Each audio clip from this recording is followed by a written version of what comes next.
and we should be live. Hey everyone, I'm Jim Dewey with Combating the Narrative. With me today again are Victor Saxon and B.U. Williams. Welcome to the Men of Empires podcast stream thing we're doing here. So, we actually have a name now. That's kind of neat. I don't know if we've got anybody in the stream right now. I can't actually see, because we may want to give them... Oh, awesome. Awesome, perfect. Awesome. Well, then we can actually go ahead and just transition right to our video. So obviously, the title of today's stream lets you know that we're going to be talking about, really the notion that the United States is founded on stolen land stolen from the Indians, land stolen from the Mexicans, and therefore the government is illegitimate, and the idea that we, the founding stock Americans, deserve to have some sort of national sovereignty and enforcement of our border is insane because we just took it from the Indians. So, if you're like me, and I would guess that all my viewers are roughly the same age, you probably watched a lot of Crash Course in your public school because teachers are lazy. So, years later, we thought we'd take a look at, to kick it off, Crash Course History on the Natives and the English. And this is actually a pretty awful video. I'm John.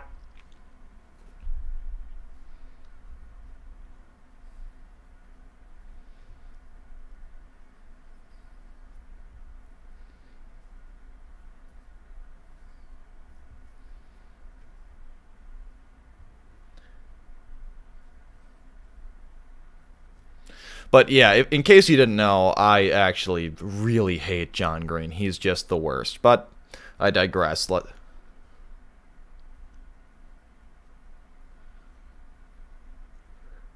Well, and that's my biggest issue, is that this is being used as a substitute for like actual curriculum in public schools. And he's deliberately misinterpreting history to fit into his niche brand of cultural Marxism. That's my big issue. And all of his claims go uncited. Like, if you look in the description of his video, there's like 2 links, and neither of them is even germane, or neither of them are even germane to really anything he's talking about. Right. Hi, I'm John.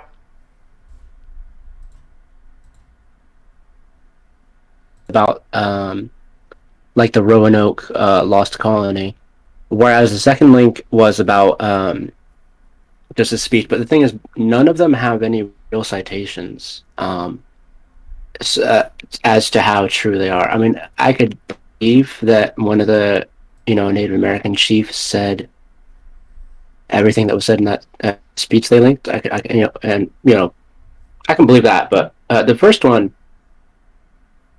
is more of like an actual article on the history of said thing, and among the claims are never mind. I'm talking about one of the claims made in the video. But yeah, we're gonna it get to doesn't that. cite anything. It has like footnotes. Yeah, it has footnote notes, but they're all sort of about definitions. No, they're not even referencing any literature or anything scholarly. Yeah. I think we can probably pull that up at the end of the video too, just to nothing here is cited, but or at least not properly, not the most contentious of the things he's saying. So we'll go ahead and get started with the video here. Let's go. Oops. Hi, Be prepared for the really loud. God damn it! All right. Hi, I'm playing? John Green. Yep, This here is we go. Crash Course U.S. History, and today we're going to talk about one of the worst relationships in American history. No, Chad, how's the not volume? my college girlfriend and me. Mr. Green, your relationship with your high school girlfriend? Oh, me from the past. You and I both know that I didn't have a high school girlfriend. No, I'm talking about the relationship between Native Americans and English settlers. Oh, it's so loud. Is it? Yeah. Well, I'm talking about their So as like you'll no doubt intro remember from thing. last week, the first English settlers came to the Chesapeake area, now Virginia, in 1607. The land the English found was of course already inhabited by Indian tribes unified under the leadership of Chief Wahunsonica, and I will remind you that mispronouncing things is my thing. The English called this chief Powhatan, because of course mispronouncing things was also their thing. Powhatan was actually his title and the name of his tribe, but to say that the English lacked cultural sensitivity would be an understatement. So Powhatan didn't get English bad. Yeah, English bad because they can't English pronounce bad. names. Yeah, you know, Lacked cultural sensitivity. As if the Amerindians Yeah. pronounced the English names perfectly on the first time. Like, are we supposed to assume that? If his insult or barb has any meaning, that's what we're supposed to assume. and it's not like Google Translate or even a standard. It didn't exist. Like they had to. I can't even imagine the difficulty involved in two people's meeting for the first time and trying to learn how to communicate with no understanding And of the without other's things like language the telephone or computers. What? Without things like the telephone to communicate the data. I mean, No technology. Yeah, no technology. And I bet these fuckers didn't even have a written language most of the time, too. Which No, they didn't. Really helps They didn't. communication. They had their minds blown by, what they called talking papers, or the notion that, like, the Englishmen could send letters to one another and have meaning conveyed through paper. Yeah. There's also the claim that the English being insensitive would be an understatement, which is like ridiculous because, for practical sake, the English and other Northwestern Europeans were the most culturally sensitive peoples on the planet because not only did they not actively try and wipe out the people they conquered, but they actually tried to preserve the artifacts of the people and learn about them. Well, Whereas everywhere else in history, any people that was conquered by another people would have its artifacts destroyed and its culture erased. Obviously, I'm sure that'd in be... China, it's like a really big deal whenever they find like a dug up pit of a bunch of artifacts, because those artifacts had been, attempted to be destroyed by whichever dynasty had conquered that area, and so much information on the peoples around the different Chinese dynasties. As you're saying that the English aren't like the ISIS or Al Qaeda, where they just destroy or sell artifacts at a whim. They're not like normal. They're not like. Well, the problem is though, like, they're not like just any other kind of race of people, because the thing is, we see this kind of cultural destruction not just among ISIS and Al Qaeda, but every other people as well, where the typical way things go is that in all parts of the world except for Northwestern Europe. Yeah, I mean, look what the Ottomans did. They did their killing and enslaving. They made sure to cut the junk off the slaves so they couldn't reproduce. And what do you know? Turkey doesn't have any black slave descendants kvetching about reparations these days. Well, that's an interesting topic in and of itself, too, because, like, the process by which they castrated their slaves, they're largely white slaves taken from the Barbary slave trade, was, well, white and black, was so brutal that a significant portion of them died. But it's also important, too, to note that the Indians weren't a monolith. It's not as though the Indian nation was one people. When when the English got to what we would now know as the United States, there were so many different warring tribes that even, clans within the same tribe would have been opposed at different points in time. So, and they certainly warred with one another.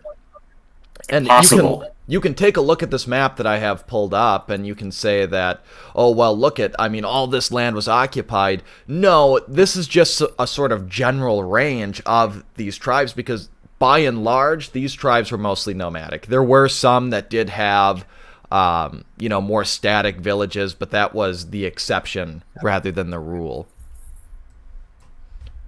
Well, yeah, I think what counts for the overcount of the Native American population is that they would look at these supposed sites where the Native Americans were, or the Amerindians were, but they realized that since they tended to migrate from camp to camp on like a rotating basis chronologically, that would lead to you thinking that there are more Amerindians there than there actually are, because they would just live in one of several different spots throughout the year. I believe an analysis by owner and Chaplin actually tried to look at and like estimate the actual number by not like just counting every single site as a different tribe, and came to far lower population estimates. Right. Like their population estimate, I believe, was about like of Native Americans in North America was like 1.595 million, Yeah, which is the low millions, low very single low. digit millions. But we're getting ahead of ourselves. We got a lot of video to go. Get to be the leader of over 30 tribes by being a dummy, and he quickly realized that 1, the English were pretty clueless when it came to not dying of starvation, and 2, That is so rich. they had The notion guns. that the So he English were decided clueless to as help to them, and how to not starve to death. I mean, which one of these two civilizations actually had civilization? Which one of these had, job specialization and the concept of metallurgy and other technology? Like, the Europeans were so far beyond where the Indians were. The notion that they didn't know how to not starve to death is just retarded. I mean, maybe like the possible explanation for that is they were city folk, kind of urbanite yuppies or whatever that came to the frontier and are figuring out how to grow things themselves. That could be a possible angle of explanation. But I mean, the way he insinuates it, obviously, it means is that you got these dumb, helpless white people, and then you got the non-whites who know what they're doing. Kind of. Well, I think it also had to do with the time of year that they ended up arriving in what would be now known as the United States. Like, if you're arriving just a couple of months before winter, you really don't have a whole lot of time to set up shop and try and cultivate crops so you don't starve to death. And you certainly don't have any knowledge of, the local, climate zones and what crops will grow well in there. It's pretty well established fact that at least the first couple of waves of white immigration to what would now be known as the United States, they actually intended on landing far further south, so now they're in a much colder climate than they had anticipated. So, like, there's a reason one of these groups had, flintlock firearms and the other didn't, and the other was still hunter-gatherers. Oh yeah, because back home they had a very advanced agriculture and civilization. It was just the fact that they were in a completely new environment. With certain bad circumstances, such as landing just a few months before winter, far more north than they had anticipated. I think John Green, at least implicitly, is forgetting to understand labor specialization. Context of their situation. Like the idea of not everyone has to be a frickin' farmer for your civilization to survive. Well, it seems like Well, and it seems to me too just forgetting the context.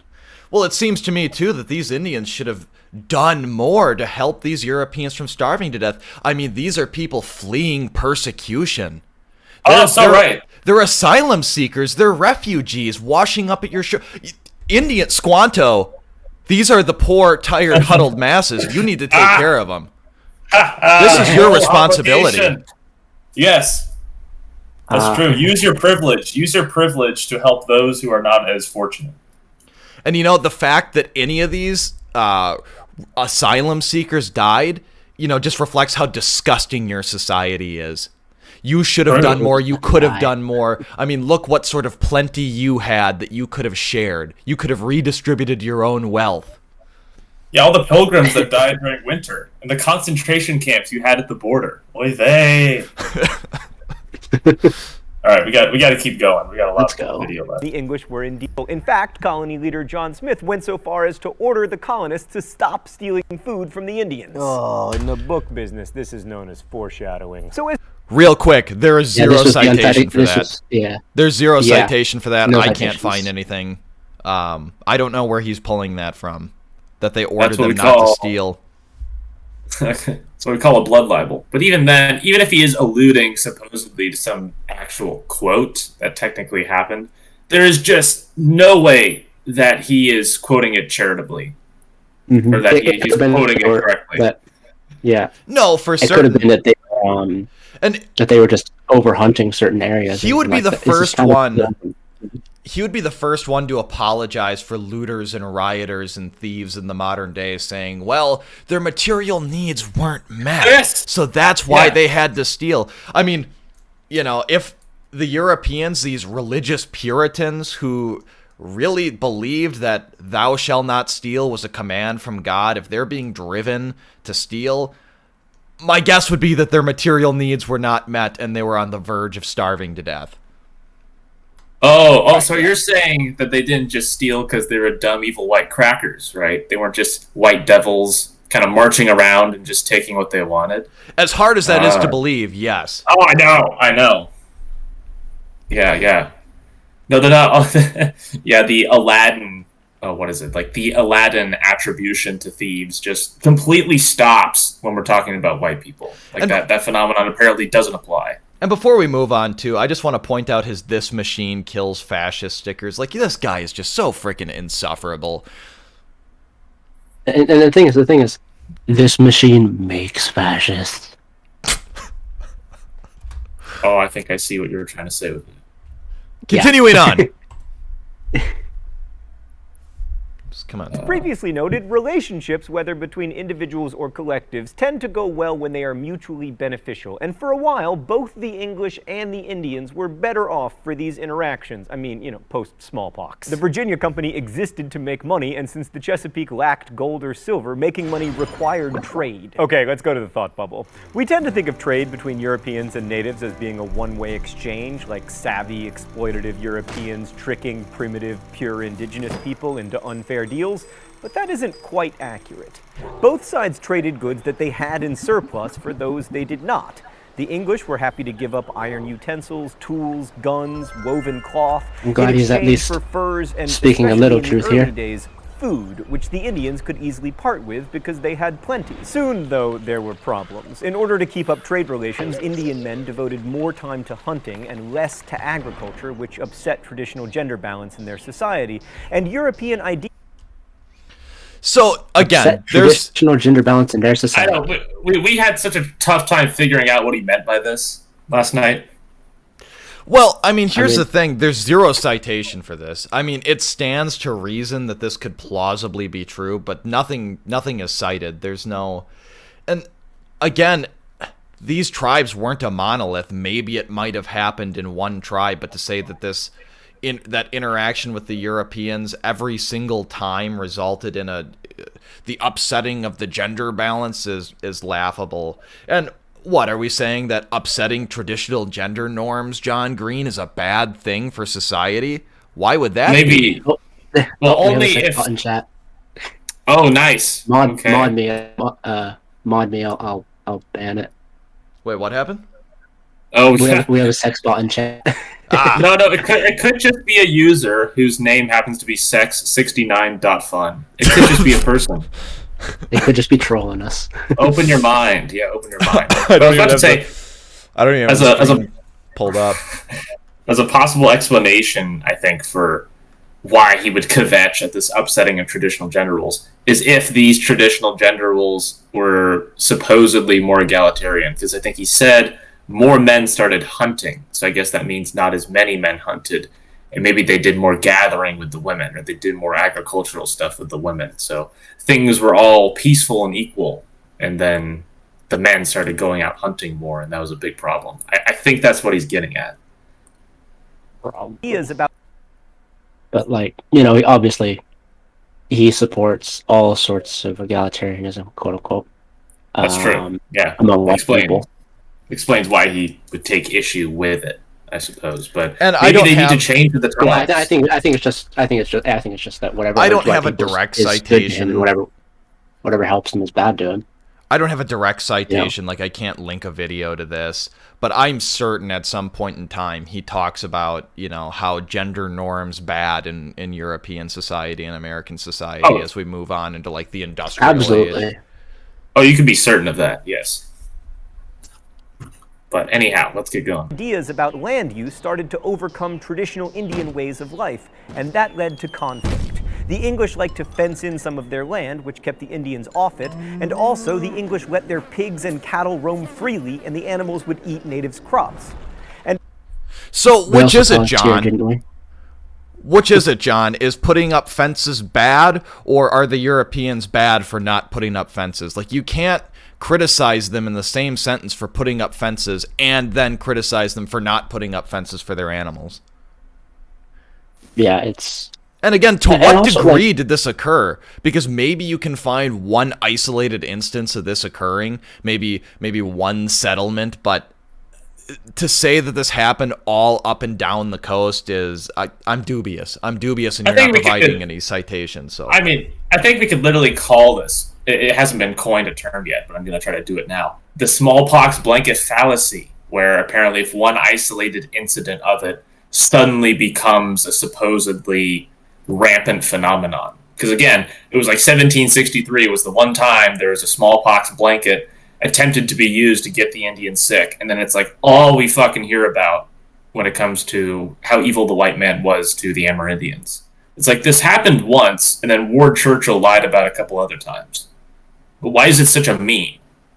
And so then maybe the same thing's happening here, where there are a couple people putting up some fences or whatever, and then that was really bad for Indian agriculture, Amerindian agriculture. But it's like, Well, imagine, again, I don't trust. imagine having your society be so technologically backwards that the sophisticated technology of a fence is just what does you in. That does it. Oh, I know. You guys are both mods now, by the way, too, so you can ban people in chat. All right, cool. Well, it'd be like It's gonna die. it's like the dude that's trying to carry a pair of skis, but they're like holding it horizontally, and they can't get through the doorway. Like, you know what I'm talking about? Yeah, or like the Like, dog with a stick in his mouth can't get through the doorway. Yeah, exactly. It's like apparently if this is what fucks you up, then you deserve to get fucked up. Exactly. That's Darwinism at work, Well, which I'm also, sure he's a the huge reason, believer in. Yeah. Well, also the thing is though, when it comes to the Native Americans using not being able to use English land, the thing is, the English when they arrived did not become nomadic like the Native Americans, and there's only so much you can use a land. And so the English had permanent settlements, and they were always having to use the land around them. Whereas the Native Americans were nomadic and could use, and so Native American tribes would, I'm assuming, have an easier time using each other's land because they weren't all using it at the same time.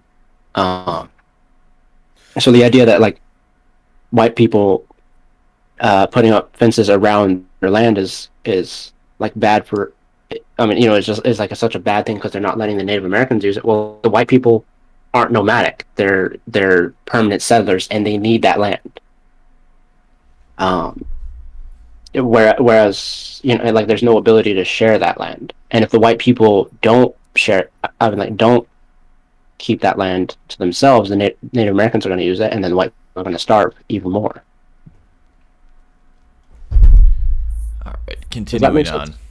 As Europeans' appetite for furs grew, Indian tribes began to fight with each other over access to the best hunting grounds, leading to intertribal warfare. What? Indians didn't But this was just still a fight white relatively- man, they fought each other? They only Also- fought because the white people made things all weird, though. It's all the white man's fault, though. This is the same kind of oppression narrative shit, where even Yeah, if, like they always say. just like interracial crime, like black on black violence, is somehow still our fault as well. It's the same thing. Well, and they act as yeah, though there was they no always say- war going on prior to, European Yeah. involvement on the continent. But Yes, the mass grave at Crow Creek would like to have a word with you. well, it Well, doesn't yeah, help that the Indians didn't have a Upper written Shitman's always language, trying so to they say can't that. record anything. Oh, that would have helped too. We got shit that was always trying to say is that minorities fighting is the fault of whites because of divide and conquer. And that's clearly just not the case. It's something people do. It's like minorities and whites will always fight. It's just being human. And trying to pin it all on whites is a blood libel. Relatively calm time. Yes, at one point Smith was captured by the Indians and had to be saved by Powhatan's daughter Pocahontas, but this was probably all a ritual planned by Powhatan to demonstrate his dominance over the English. They were just pretending to be savages. No, we were just pretending to kill them. We were just no. See, those really were showers. Those were not chambers. Those were just for show. That's like a serious form of psychological torture, though. Like, people do that into the modern day. Oh, Mock yeah, they're called- executions. yes, exactly. Mock executions are a way to mess with people, like very malignantly. Finray says, No, I heard a what- claim that some people in Turkey look white now is because of the enslavement of Eastern Europeans and sex slavery among the Ottomans was very common. I thought it was the And other way the harem. around.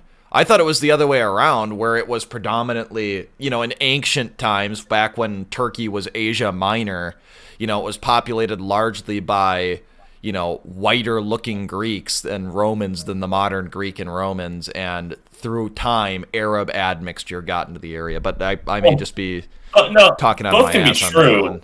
I was listening to something that said that the Ottoman Empire, in order to build up their harems, were very, very interested in accumulating white women to put in the harems, and then the Sultan would knock them all up, and then eventually there would be an heir to the Sultan through a son. So I think that's where all the admixture came from, is that the people leading these empires were very, very thoroughly admixed with Europeans in this generally Turkic Ottoman Empire. Maybe not.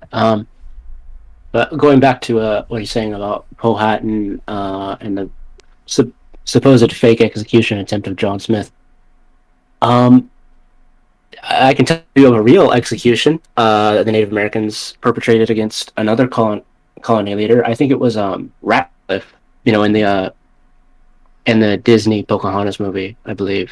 And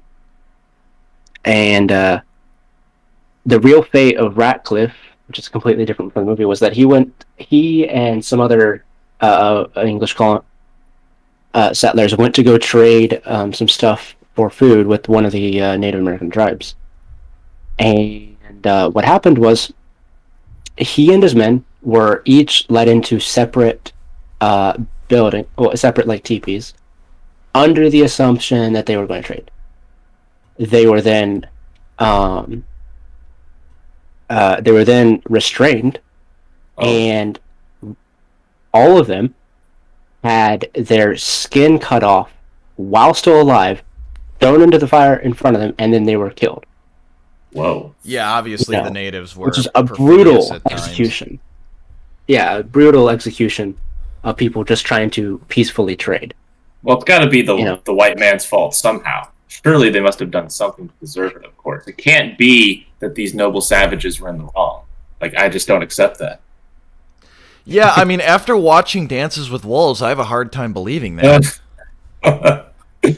I mean, did you see how Kevin Costner was treated by the Indians? He was treated pretty good.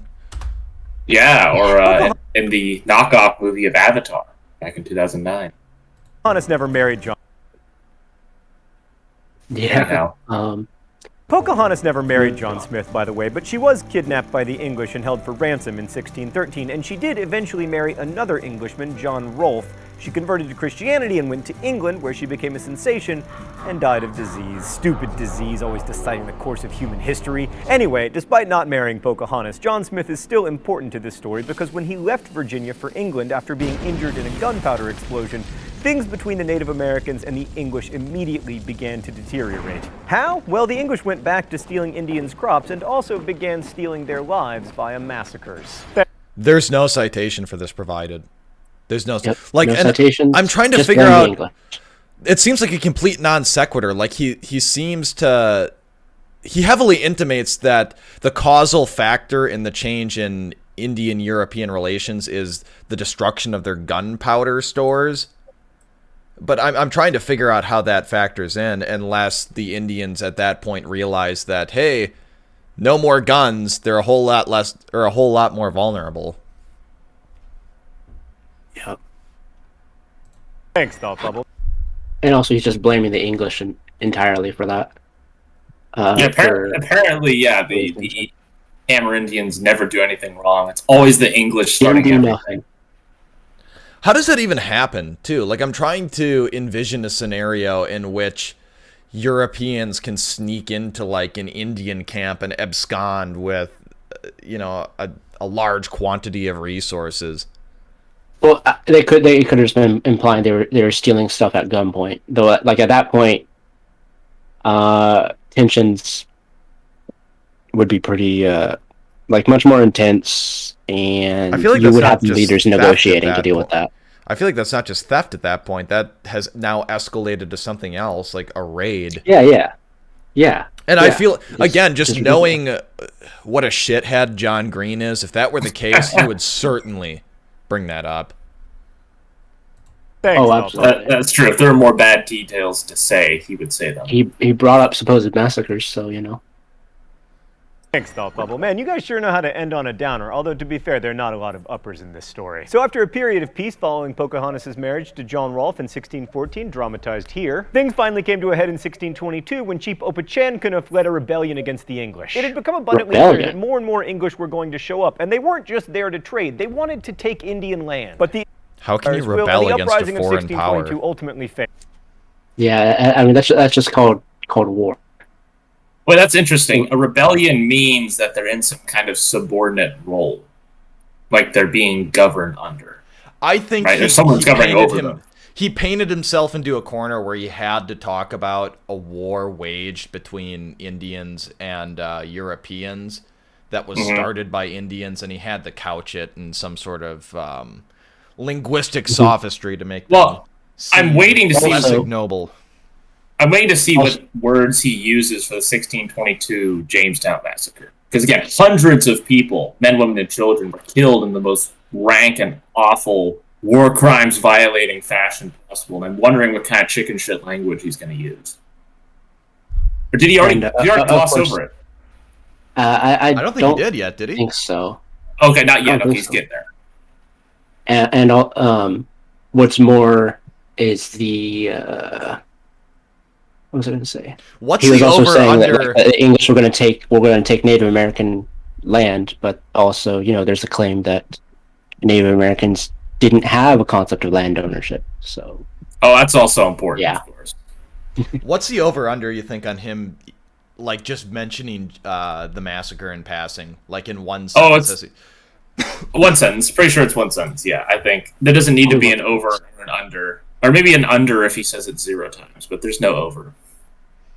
And after another failed uprising in 1644, the 2,000 remaining Native Americans were forced to sign a... You just skipped to it. What a fag fuck. What the hell? Did he just called it a rebellion. Yeah, he called it a failed uprising. But 1644, yeah, that's past 1622, the Jamestown Massacre, though. I cannot believe he completely omitted it. So then, like, okay, next time I meet John Green, I'm going to say, hey, you know about that My Lai uprising in March 1968? You know all about that, huh? Do you know all about the Katyn uprising in Poland that the Soviets perpetrated? Like, what kind of bullshit logic is that? Or the Tulsa Race Rebellion in June 1921? The rebellion of Vienna in year. Were it not for the laws of this server, I would play a game of Minecraft with him.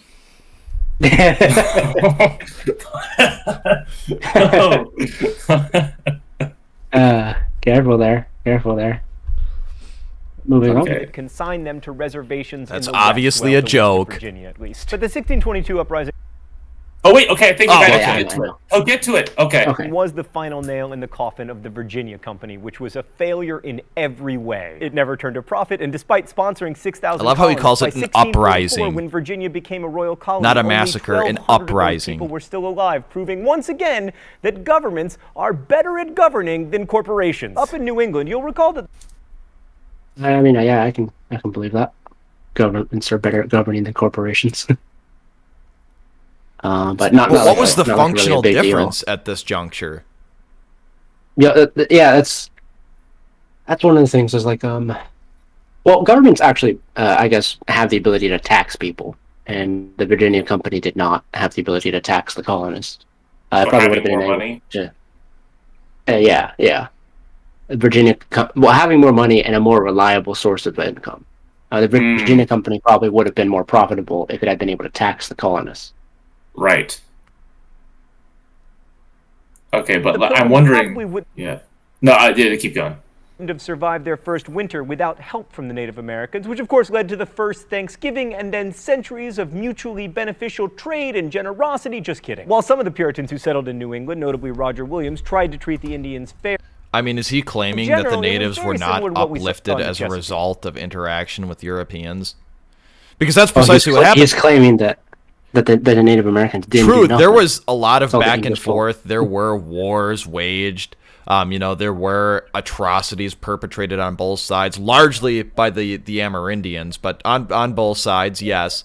But certainly, I don't know how you can claim, like, go to an Indian reservation or go to a casino and tell me that they weren't uplifted from gathering. I suppose, but then they might say, well, there's all this alcoholism and there's all this crime and there's the disappearing Amerindian woman phenomenon, and that's really set them back. We'll get to that later. Okay, all right, let's go. Settlers thought Native Americans could be replaced because they weren't properly using the land. Now, John Winthrop, who you'll remember from last week, at least realized that it was better to buy land from Indians than just take it. But Puritan land purchases usually came with strings attached, the main string being that the Native Americans had to submit to English authority. Now, the Puritans had a rather conflicted view of the Indians. On the one hand, they saw natives as heathens. If they didn't want to As submit evidenced to by the English Massachusetts authority, Steel it would seem to me that they Indian could saying, probably "Come-" just, not tread on English land. Yeah, if you don't want to be around the English, then don't be around the English. Now, Jim, I'm going to be a dick here. I know this is your strain, but can you pause next time before you start talking? Yeah, for sure. Okay. Yeah. Indians saying, "Come over and help us." On the other hand, they recognized that the Native American way of life, with its relative abundance and equality, especially when it came to women, might be tempting to some people who might want to go native. This was such a... Oh, they were so good. Oh, they're just so wonderful. Equality for women. Equality for women. Oh. Insofar as they were So all living tempting. in squalor. Yes. But didn't you hear him say abundance? Didn't you hear him say abundance? Oh, I guess we'll take his word for it. But concerned that in 1642, the Massachusetts General Court prescribed a sentence of 3 years hard labor for anyone who left the colony and went to live with the indigenous people. There was even anti-India propaganda. Okay, okay. But, really, what are the numbers here? How many, English people wanted to go native?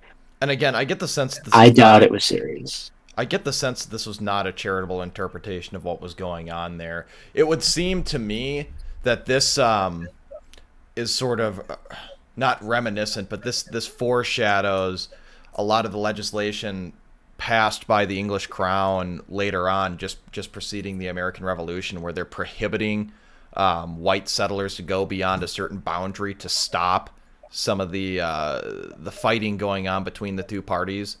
Because the English were not, the British Empire was not interested in spending more funneling more resources into the American colonies to wage war against natives for no real gain. Yeah, I could see the point of that law is to stop walking over to them and risking getting attacked or held hostage. Right.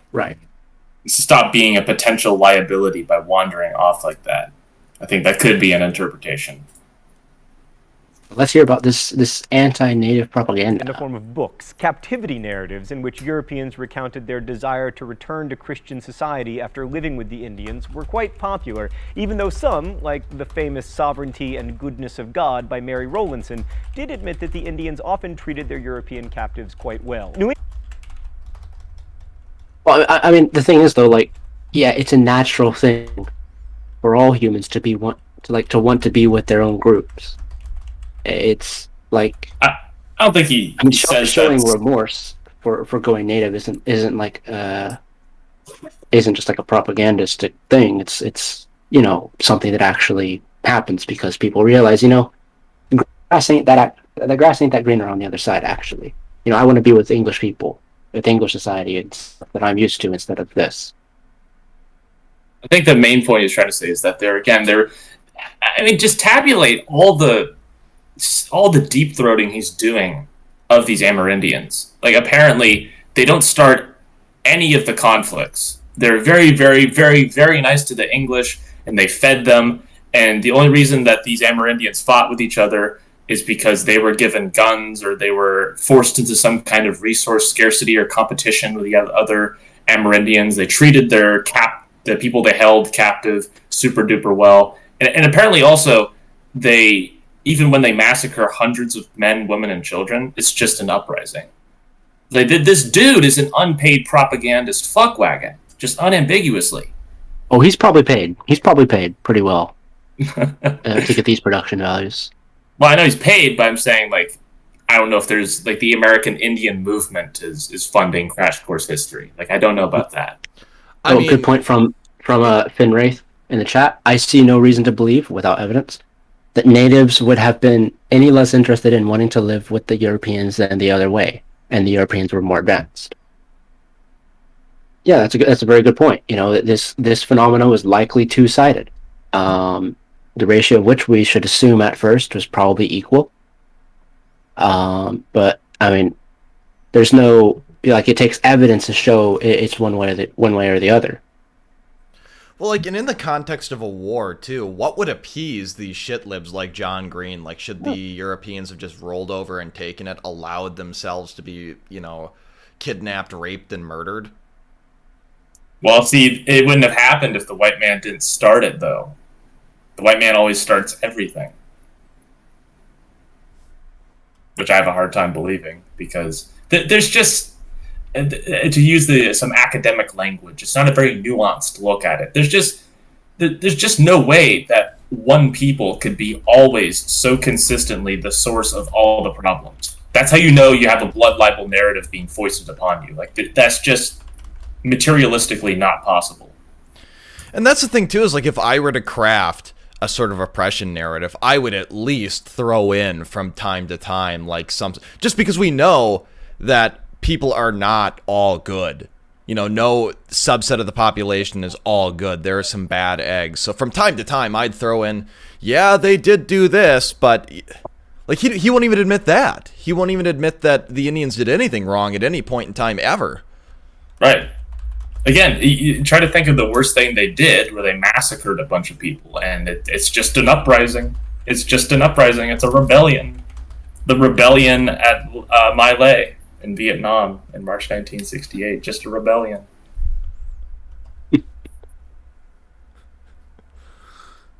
All right. Let's continue. Oh, okay. Yeah, Jim. Okay, yeah, Jim's saying he's got some problems. A weird lag with the click. I think because I'm not hosting it.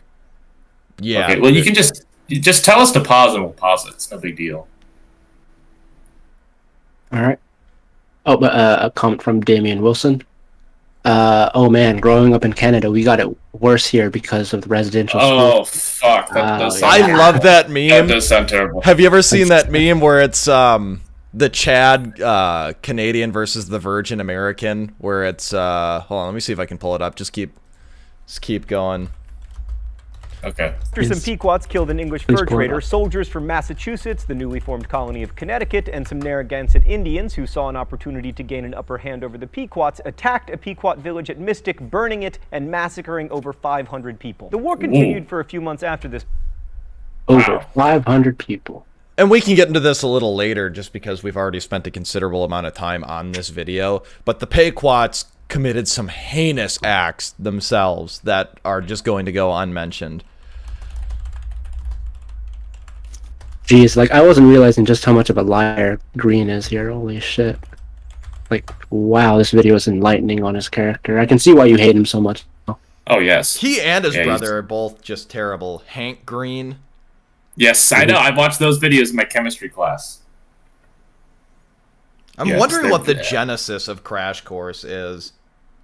Oh, is it funded by a certain Soros-related individual? I wonder.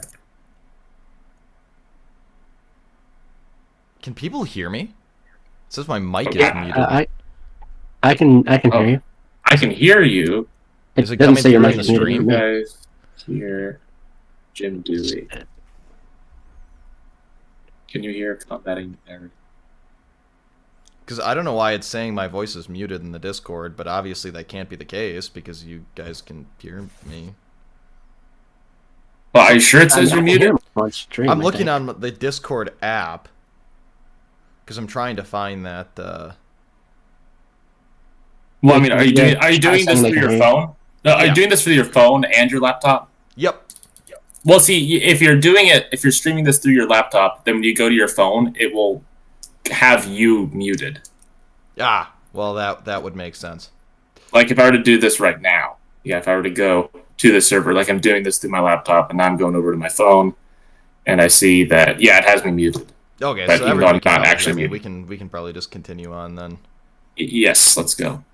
But to call it in a way to give it too much credit, the Indians were overmatched from the beginning, and by the end, almost all of them had been massacred or sold into slavery in the Caribbean. The war opened up the Connecticut River. Citations about nearly all the Indians being massacred or sold into slavery. Nearly all. I mean, Yeah, I remember when I was not going to get any citations. Well, don't you know that's a number? Like, I remember learning my numbers when I was younger. It went like 97, 98, nearly all, then 99, then 100. I remember learning that. Right. I The mean- number of nearly all. There's just a hole in your education. You're just an irredeemable redneck cracker who just needs to do more book learning.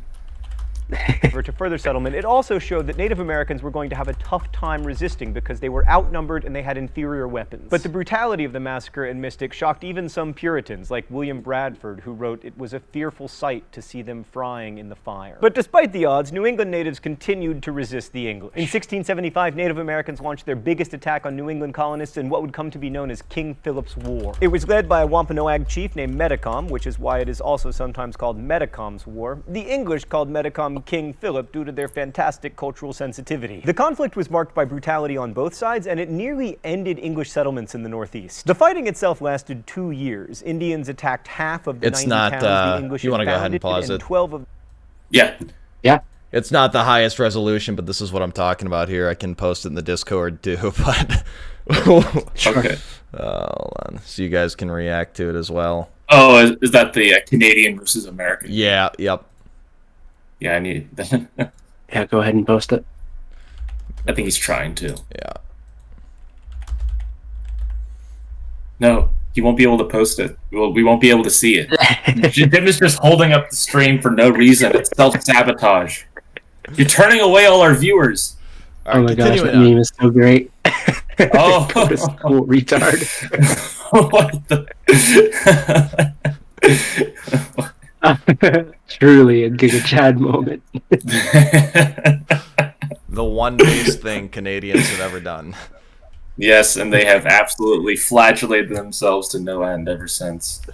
You remember that that one woman who fucked up her like seismology gear when she was scanning the ground around one of the residential schools, and said that there were like over 1,500 corpses of Native American children there, and it Oh. became like a massive news story. Well, I remember that a year ago. Yeah, a year and a half ago. Yeah, That was a big and deal. Jared Taylor covered it. Obviously, Yes. she was fucking wrong, and Right. Yes. Well, I mean, is it? that people get away with this? I mean, weren't there? There were no actual skeletons or corpses. There were found? none. Yeah, there were none. She just fucked Well, up her seismology gear. I mean, we should all know that the best evidence for accusing people of killing 1,500 innocents back in the day is finding no corpses or bodies. Like, I think that's usually the best piece of evidence, right? I mean, Jim, you gotta agree with me on this, right? It would seem that way.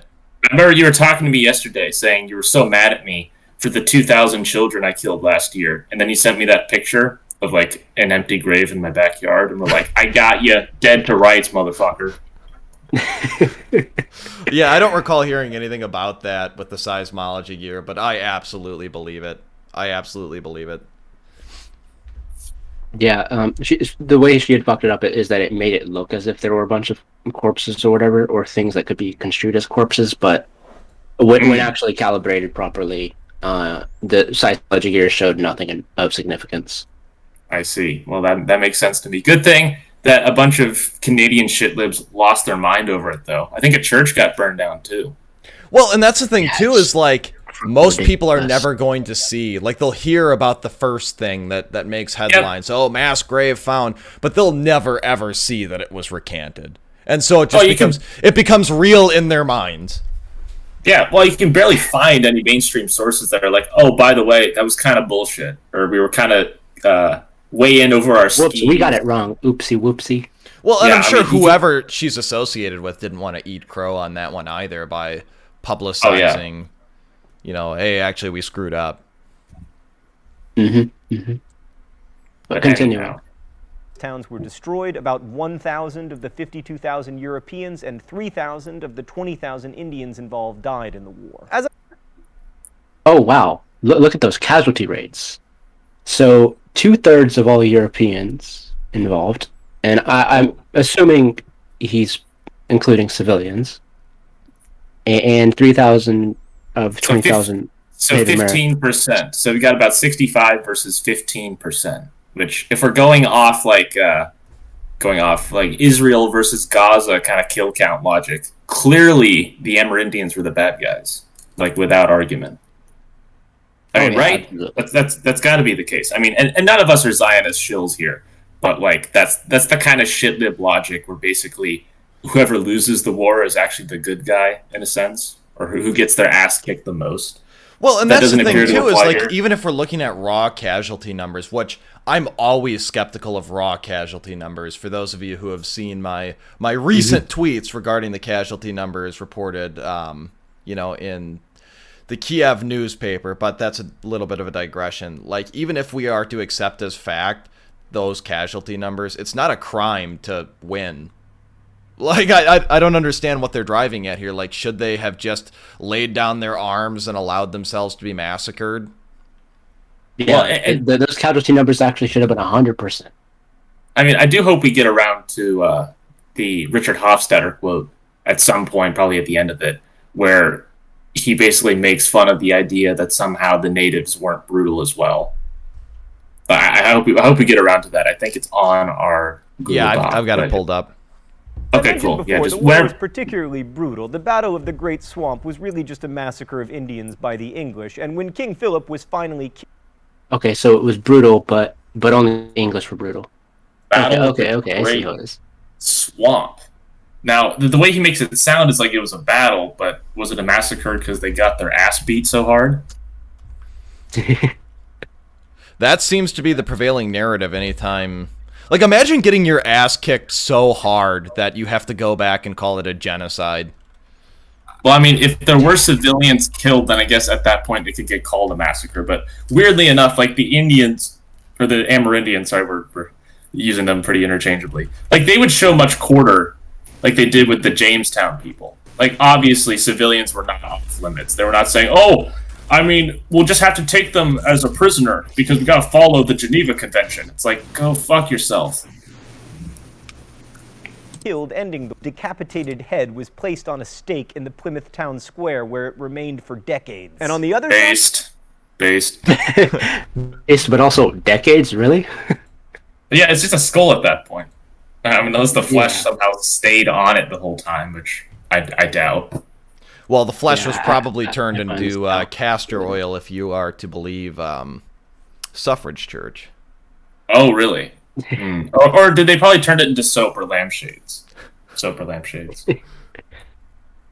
well, to quote Nathaniel Saltonstall, who lived through the war, the heathen rarely gave quarter to those that they take, but if they were women, they first forced them to satisfy their filthy lusts and then murdered them. Saltonstall went on to describe a particularly brutal way that natives would kill colonists' cows, by cutting their bellies and letting them go several days, trailing their guts after them. That indigenous people would reserve such brutality for livestock says something really important about this war. The Indians correctly saw European colonization as a threat to their way of life, and that Uh-oh. trampled Indian Oh! Here we go. So you're So saying... he admits a little bit that they were extremely brutal, but also that but he's trying to say, oh, it's justified because the English were a threat to their way. The way I of think- life. The way I of think- life is on the line. I think more saliently, he's bringing up that mass immigration is a threat to the native population. Their way of life was in danger as a result of the influx of immigrants who did not share culture, race, or religion with them. Why would they so badly want to preserve their way of life? Why can't they stay with why can't they adopt to the times? And Those I want evil, you to- racist Native Americans with their I want- closed borders. I want you to. Oh, I put this in the wrong server. If you go to video ideas, Jim, on your server, I put a meme there that I want you to show if you can. Sure. Yeah, that is in tune with what we're talking about. Because again, all this emphasis on the native culture. Lamau, dude. Nationalism is dumb. Borders and ethnicities are arbitrary constructs, and it's racist and pseudoscientific to try and preserve your people or homeland. The future is a global cosmopolitan society. I can't pronounce these words. Also, free Palestine, Kurdistan independence for Catalonia. The Malvinas are Argentinian. Colonialism was bad because it extinguished native cultures. Yeah, I mean the cognitive dissonance is real. Oh yeah. No, what? No, you see, what seems irrational is actually perfectly rational when you realize, oh, this is just constructed to go after white folks like us. That's the logical consistency of it. You know, it's kind of like the philosophy of neoconservatism, where it's like, oh, it's not actually a very good ideology because this dude Stephen Walt wrote an article in Foreign Policy saying like it doesn't account for all these things. Neoconservatism is not actually very rigorous. It's like, well, not when you apply that standard to it, but when the intention behind neoconservatism is to hijack the U.S. government for the benefit of the Likud party in Israel, then it's a very functional ideology that's worked really, really well. So, of course, whatever this dude in this meme is saying might seem inconsistent, but its function is designed to make people like us seem bad and feel like shit. Like, that's the intention behind it, and it's actually working very well. Well, we can touch on that after the video, but that's why this stuff is so important. That's why I feel impelled to talk about it, because it's not just, petty squabbling over, some insignificant and meaningless event 400, 500 years ago. It's used in the modern day to drive real concrete political action that is harmful to white people. Yes, it's the oppression narrative, as Ryan Falk calls it. It is the cudgel and the club used to justify every act of bigotry against us. Why can't we form a white student union, right? How come affirmative action explicitly doesn't work in our favor? Why is that tolerated? Why is that allowed? Well, because we were supposedly did bad thing back then. We did this bad thing. And so you have to attack that or you're screwed.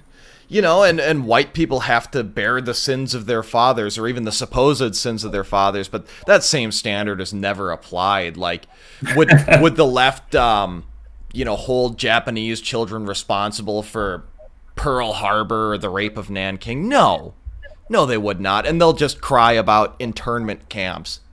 What about the fucking Mongols? What about the Mongols? This is a point that Douglas Murray makes in The Strange Death of Europe. He devotes a few pages to that. It's like, how come we don't flagellate the Turkish Ottomans so much for their colonialism? Remember, they occupied Greece, and the Greeks had to fight a revolutionary war to get them out in the 1820s. What about the Mongols? So the Mongols, with all the destruction, the havoc, and all the texts that they've destroyed these years, aren't they liable for that as well? All those poor Mongolians in there. That's the same thing too. Like, the hypocrisy of John and Hank Green in particular just blows my mind, because if you watch their world history series, they are constantly just sucking the dick of the Mongol Empire, like over and over and over again. Oh yeah. But they they would never ever talk about the brutality of the Mongols in a negative light, not in the same way that white people should, feel terrible about any bad thing ever done by a white man ever. And that is a good point now that you bring it up. I mean, maybe it's because it's older history, we have more of an unsentimental distance from it. We're not as emotionally attached when we talk about big wars or big brutality or body counts. I think that's part of it, but it is strange that you kind of reduce the rank brutality of the Mongols into something that's kind of a meme, when in actuality, if any of what the Mongols did was done by the Americans, you can bet your ass that the Green Brothers would be hounding us for it till the day we all and die. anything the Mongols in particular did was an order of magnitude worse than anything done by, European colonial empires. Like, the Mongols raped the population of the world so hard that there's a significant probability that, if you select at random people from the regions controlled by the Mongolian Empire, it's altogether likely that you've got like DNA of Genghis Khan himself in Yes, you. correct. Yeah, that may be that's slight right. hyperbole, but something to that effect. Mm-hmm. Land and whose grazing patterns required the English to take more and more territory. Some of the stories told about Native American brutality also suggest the symbolic nature of this war, like one English colonist was disemboweled and had a Bible stuck in his body cavity. Supposedly, That's true. That's what I was talking about yesterday. You English. Oh, that actually happened? Yeah, that actually happened where that was during the Pequot War, where a Puritan was disemboweled and had a Bible stuffed in the empty cavity, and they sewed him back up and left him where, the other Puritans were going to find him. Right. Very classy. Now, the weird part is the angle he's approaching from is he's symbolic. kind of mocking. Well, it's symbolic, but I think he's trying to, what he's getting at is he's mocking the evil white people for, like, propagandistically putting themselves in a victimized light, which is hilarious because as if they're the only ones that ever do that. But of course, he only makes fun of it when supposedly white people do. Well, and big shocker. There's another double standard. Who knew? You can bet your ass too that if it had been the other way around, if at any point in time white people had disemboweled a Native American or an Amerindian and stuffed some symbol of their religion inside the empty cavity and like left it in the middle of an Indian, like left it next to a wigwam for them to find, you can bet that would be like the number one thing any kid knows about, Native American white people relations. Oh, yeah. He would believe the account without a shred of incredulity. Yeah, like the fact that he like tries to make it out that the English were the only aggressors and that the Native Americans, like, all they did was just in response to an existential threat or whatever. The fact that he tries to like make it out like that and tries to justify their brutality is so fucking disgusting. This, like, I remember Ryan once said that and I really understand it. He had once said that if he could delete any channel from YouTube, it would be Crash Course. Yeah, if you could nuke I agree 100%. I think he said if you could nuke it from orbit or something, he would do that. And that's totally apt. He is spot on. No, and that's... but in the chat with Finraith, they now have these anti-racist movements in European countries that have no history of oppressing non-whites. And then a comment from Victor, yeah, you from Finland. Well, don't you know that Finland produced some rubber that was used in slave ships? And so now they're completely 100% at fault for slavery? It's all like, over. There was actually, like, yeah, the shitlibs were basically celebrating when they found out that that had happened because the shitlibs in Finland for the longest time didn't have like actually anything to kvetch about, and but now that apparently one factory made some rubber for slave ships, apparently that makes Finns like super super guilty of slavery and all that. It's fucking disgusting. Well, I mean, there's a very, very, very perverse pathology within white people is to find things wrong with them. Like, I've heard a quote from someone saying that, like, the most vociferous criticism of the West comes from people in the West.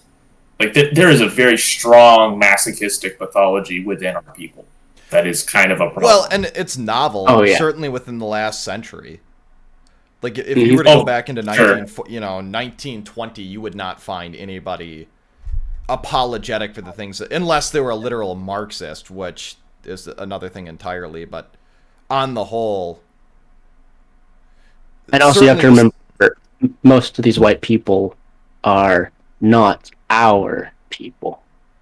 Ah, well, that might matter. Yes, indeed, they did a bit of shit stirring in that department. But I think I saw a meme. I sent in this chat a Finland ball meme that I want Jim to put on the screen too. Yeah, sure. Just let me pull it up here. Yeah. Okay, these are great. I am saving those to my phone.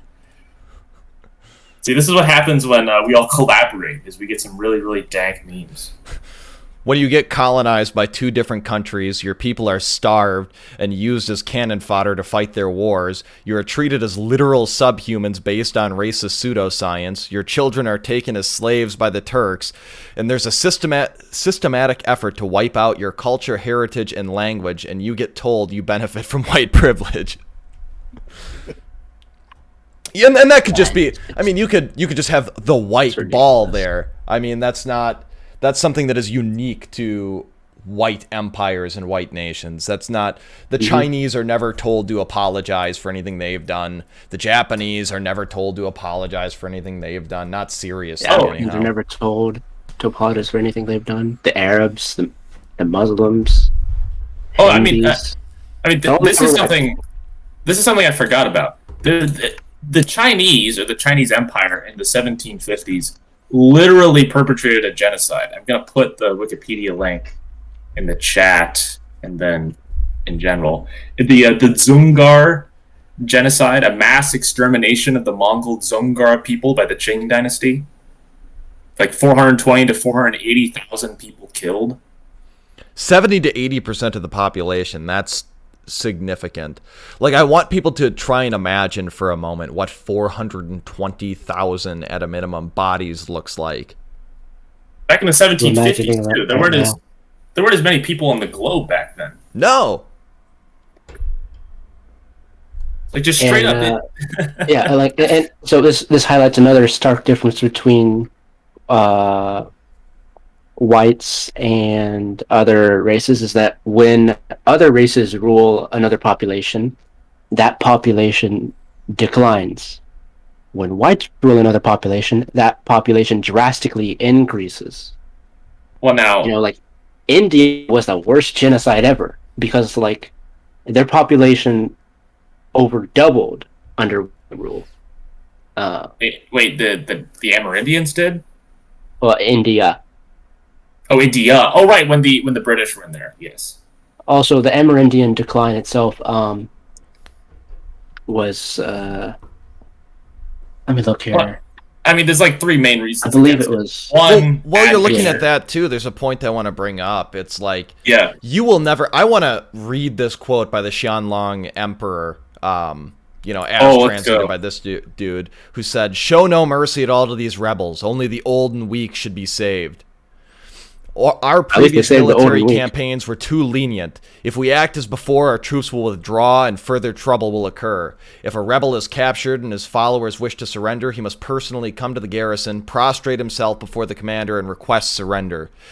If he only sends someone to request submission, it is undoubtedly a trick." That is something that you will never.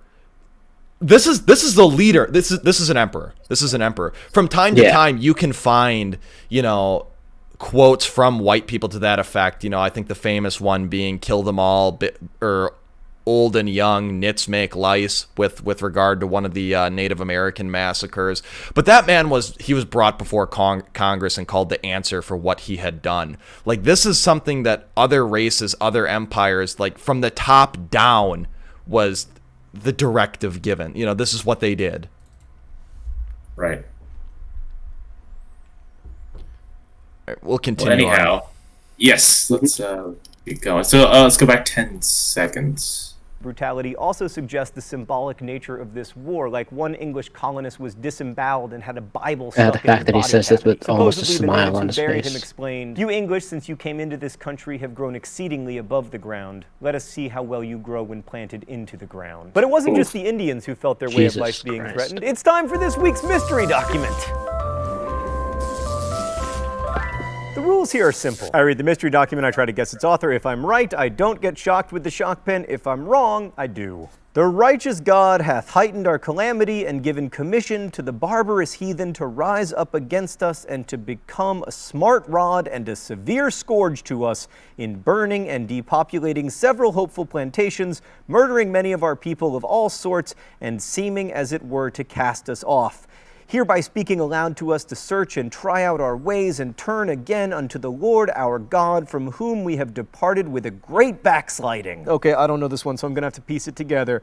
We have a plural narrator. That's important. Seemingly monotheistic, feels like the heathens, in this context likely the Native Americans, have been sent as a scourge, or scourge, as it is apparently properly pronounced. What? I'm from Alabama. I don't know how to say a ton of words. I mean, I just recently learned that you don't check your Yahoo mail, you check your Yahoo mail. And Yahoo's over already. Right, so plural narrator, scourge, great backsliding. Stan, you're going to get to shock me this time. Who is it? The laws of war passed by the General Court of Massachusetts in 1675? Are you kidding? From now on, the mystery document must always be written by a single human person. I hate this. I hate this so much. It's worse now because I've had it before. Okay, this is weird. Does his thumb look like it's raisiny? Yeah, it looks pruny. It does. It does. It's like he's been in the shower for 25 minutes or something. Also, I've seen shock pens before, and usually the metal clicker, or the clicker on the pen itself is metal, and that one is very obviously plastic. I'm not directly calling bullshit, but I'm color me skeptical.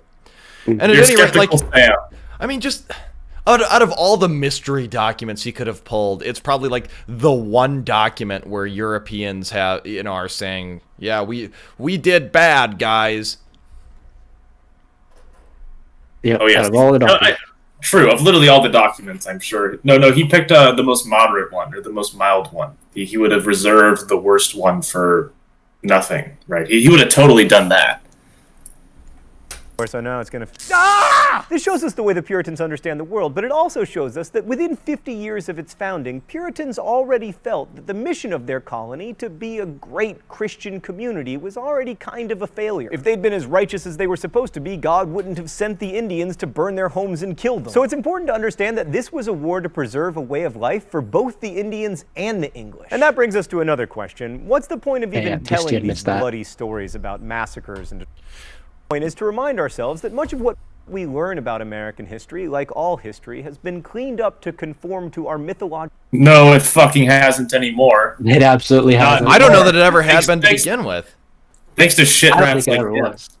Well, and it's important to note that there's not a ton of context in that document, too. What that strikes me as is not, hey, us Europeans were super, super terrible to the Indians, therefore we're getting punished by God. It strikes me as more of a sinners in the hands of an angry God type document, generally speaking, where because you are wicked in your day-to-day lives, that's why the Indians are here.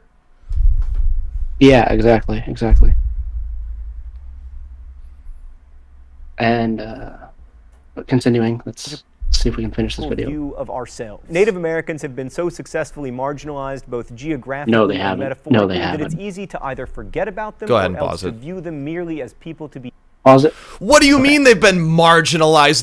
They literally have a casino monopoly. They're the only ones who are allowed to have casinos in the United States, and they make a killing off of it. There are certain tribes where, so long as you're a member of that tribe, you get a 6-figure income, like every year, just for free, for doing nothing.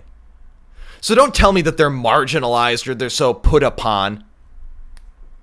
When all the schools, when all the institutions are saying that they are marginalized and that they are oppressed, and then any more Gibbs from Whitey who did them wrong, I don't think they're marginalized, actually. And I remember from somewhere, in terms of education costs per student, I believe Amerindian children get, or at least are in some way on the average, are funded like twice as much as your normal American kid. Oh, like if you can prove that you're a certain percentage Native American admixture, you get free education. I see. That's right. Right, and that's to say nothing of the affirmative action aspect of it, like. You get preferential treatment in anything you have to apply for, more or less. Oh, exactly. I mean, just by being who you are and having a pulse, you have a pretty solid crack at whatever college you want. Or jobs in general, too, because they got to fill their quotas. All right, moving on. Or reviled. But it's important to know the ways that they resisted colonization because it reminds us that Native Americans were people who acted in history, not just people who were acted upon by it. And it also reminds us that the history of indigenous people on this landmass isn't separate from American history. It's an essential part of it. Thanks for watching. I'll see you next week. Crash Course is produced and directed by Stan Muller. Our script... All right. There we go. Stan Muller. He always mentions Supervisor Stan Muller fellow. Was Stan Muller a member of the tribe? Probably not. Though Muller is a bit of a German last name. And Stan can be a German name too, if you know what I'm talking about. But, you know, so the segue from that, I know we've been streaming for like an hour and 15 minutes at this point, is to sort of, I'm just going to pull up a couple of... Yeah. And admittedly here, before I transition, this is more so related to the notion that the Southwest was stolen from the Mexicans. Like, this stuff is so important because it drives modern day political narratives. Like, there are people out there who believe that they are entitled to, sovereign American territory simply because whitey evil white people did wrong, 300 years ago. This stuff isn't just, dusty old history. I mean, look at, there's a Facebook page with 11,000 reactions, 229 comments, 6.6 thousand shares that says Brown Power. That's the name of the page. Can you imagine, not to sound like a boomer, but can you imagine if the situations were reversed? Yeah. Yes, in my college, in one of the rooms we have, there's literally some kind of wall painting of a yellow fist with the words Asian power under it, and then we see black power, we see that in other places too. Totally fine. Nothing to be concerned about. And these people, these people daydream of this to the point where they're posting, weird map edits of the Republic of Aztlan.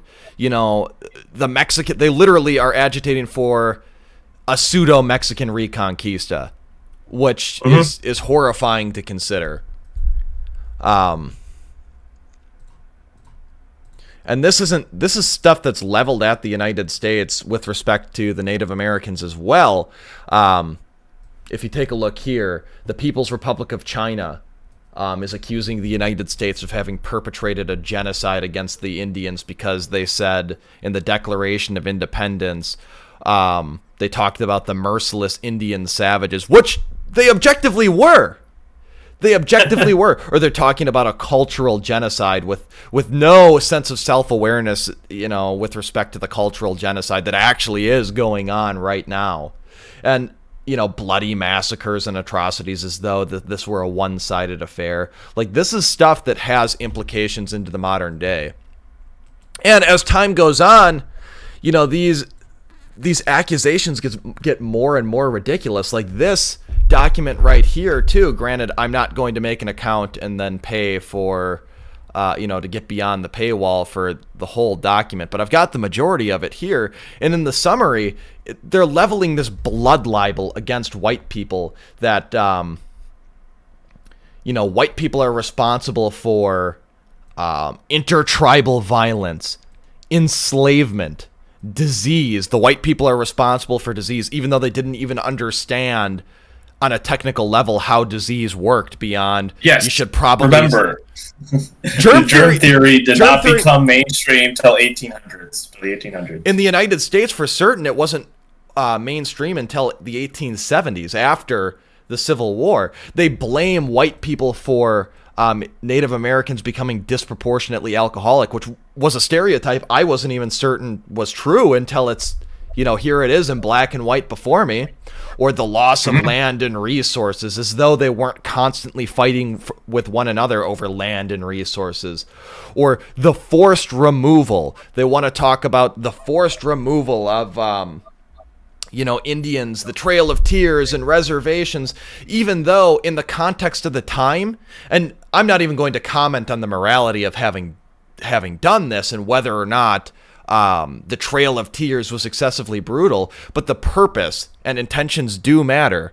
the purpose of the Indian Removal Act was because Andrew Jackson and other American legislators saw the writing on the wall that if the current trend continued, Native Americans wouldn't exist at all. So they had to be protected. They had to be sequestered away on their own land with functional autonomy.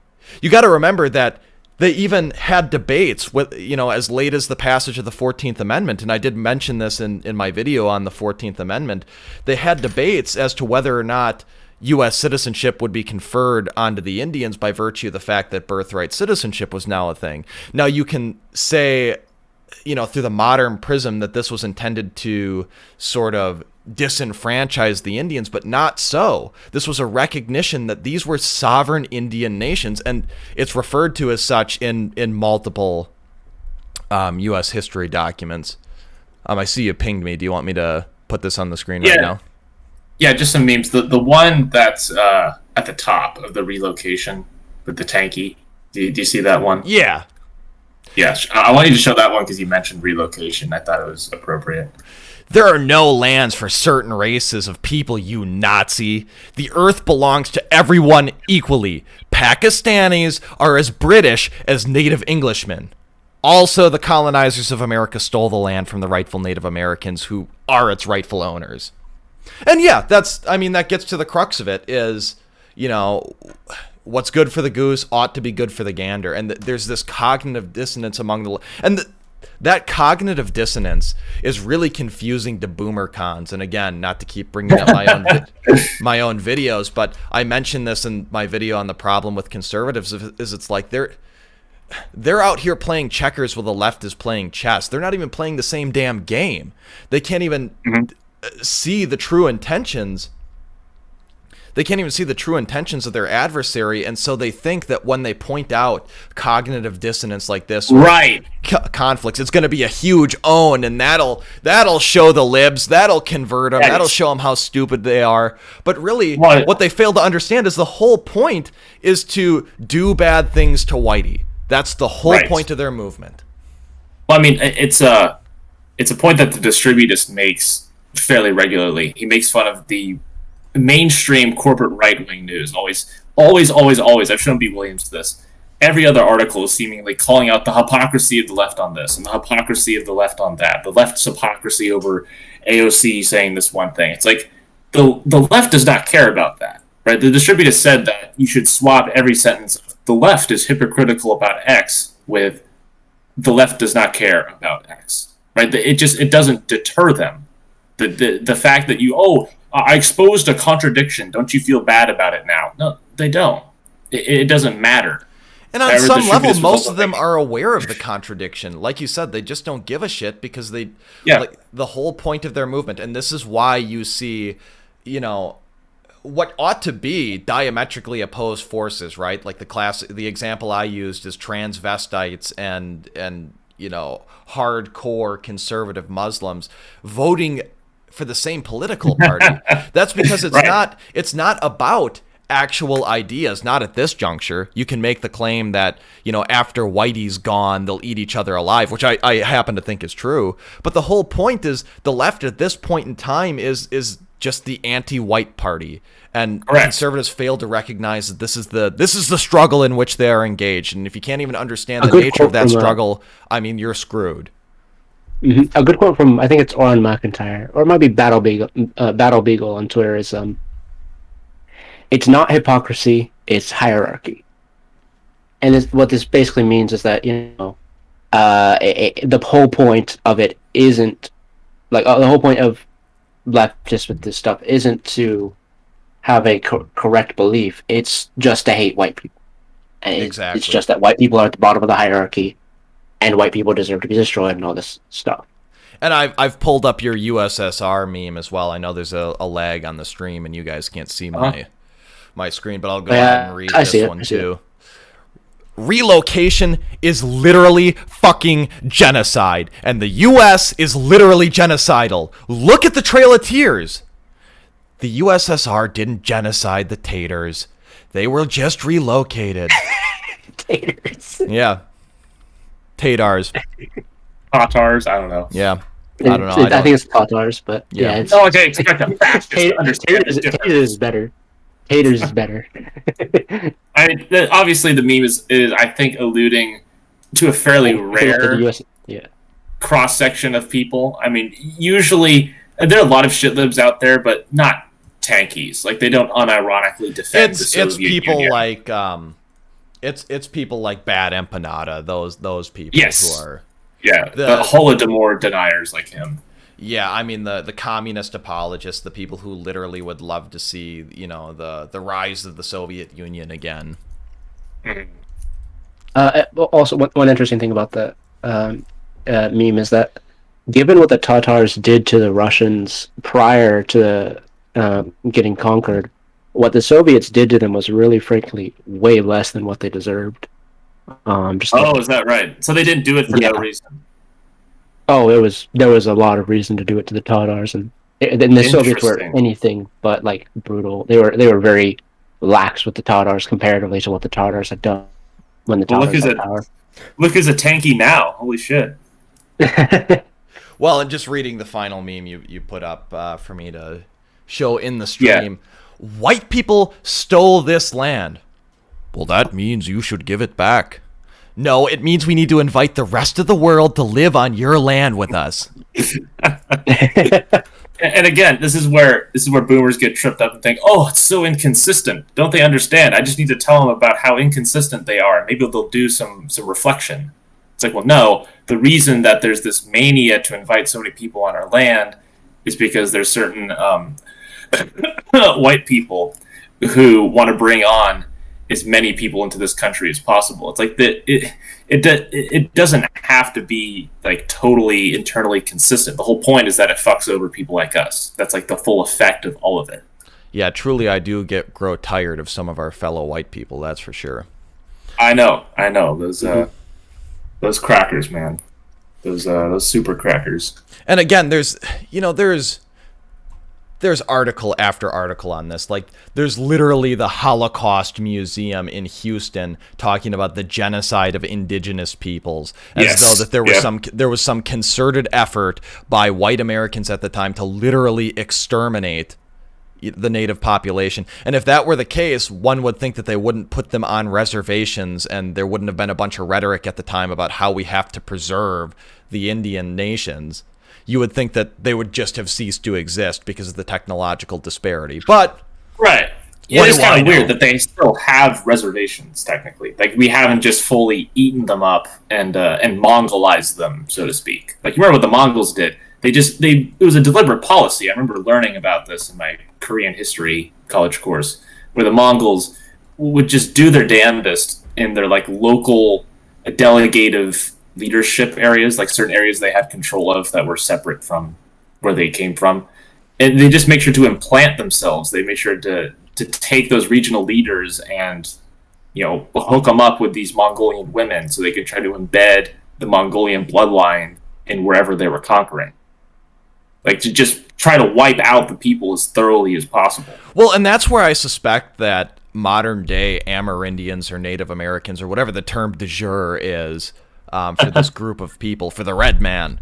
I suspect that they would be very opposed to the abolition of the reservation system, even though it's perceived as a great injustice. And to sort of put into context, the conflicts with the Native Americans, I think it's important to point out, too, that it's not just white Europeans who are having issues with these hostile Native American tribes. It was also the mestizos in the Mexican government. And that was a whole... that was part of the point of inviting white settlers into the territory that would later become Texas and the American Southwest. Was you have to understand that the northern territories of Mexico were largely lawless, same as they are today, and they were plagued by mestizo bandits as well as hostile Native American tribes like the Apache. And just to quote this document here, I'll quote it verbatim. A military invasion to force non-Christian Indians to conform was out of the question because it could not be financed. The Mexican government's finances were in such disrepair that immediately after independence, the missions were ordered to support the military at no cost. With the exception of Santa Fe and San Elizario, most presidios were left with few soldiers who were converted to centers of under civilian military control.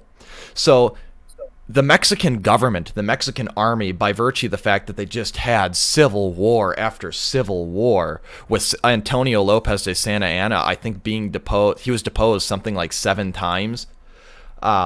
They could not deal with the overt hostility of Indian tribes. They just couldn't do it. So what's the solution?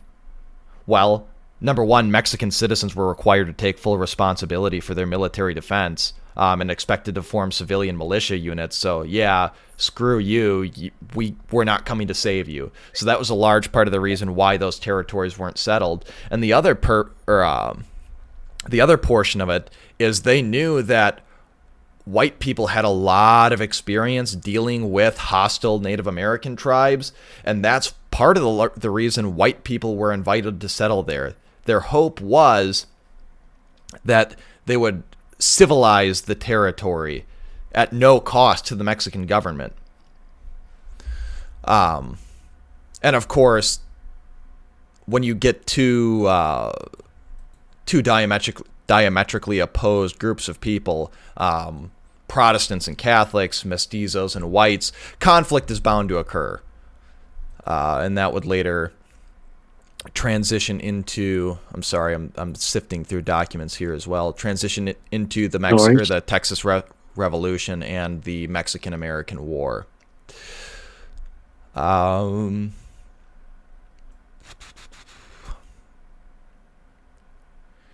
Yeah, here's another document saying that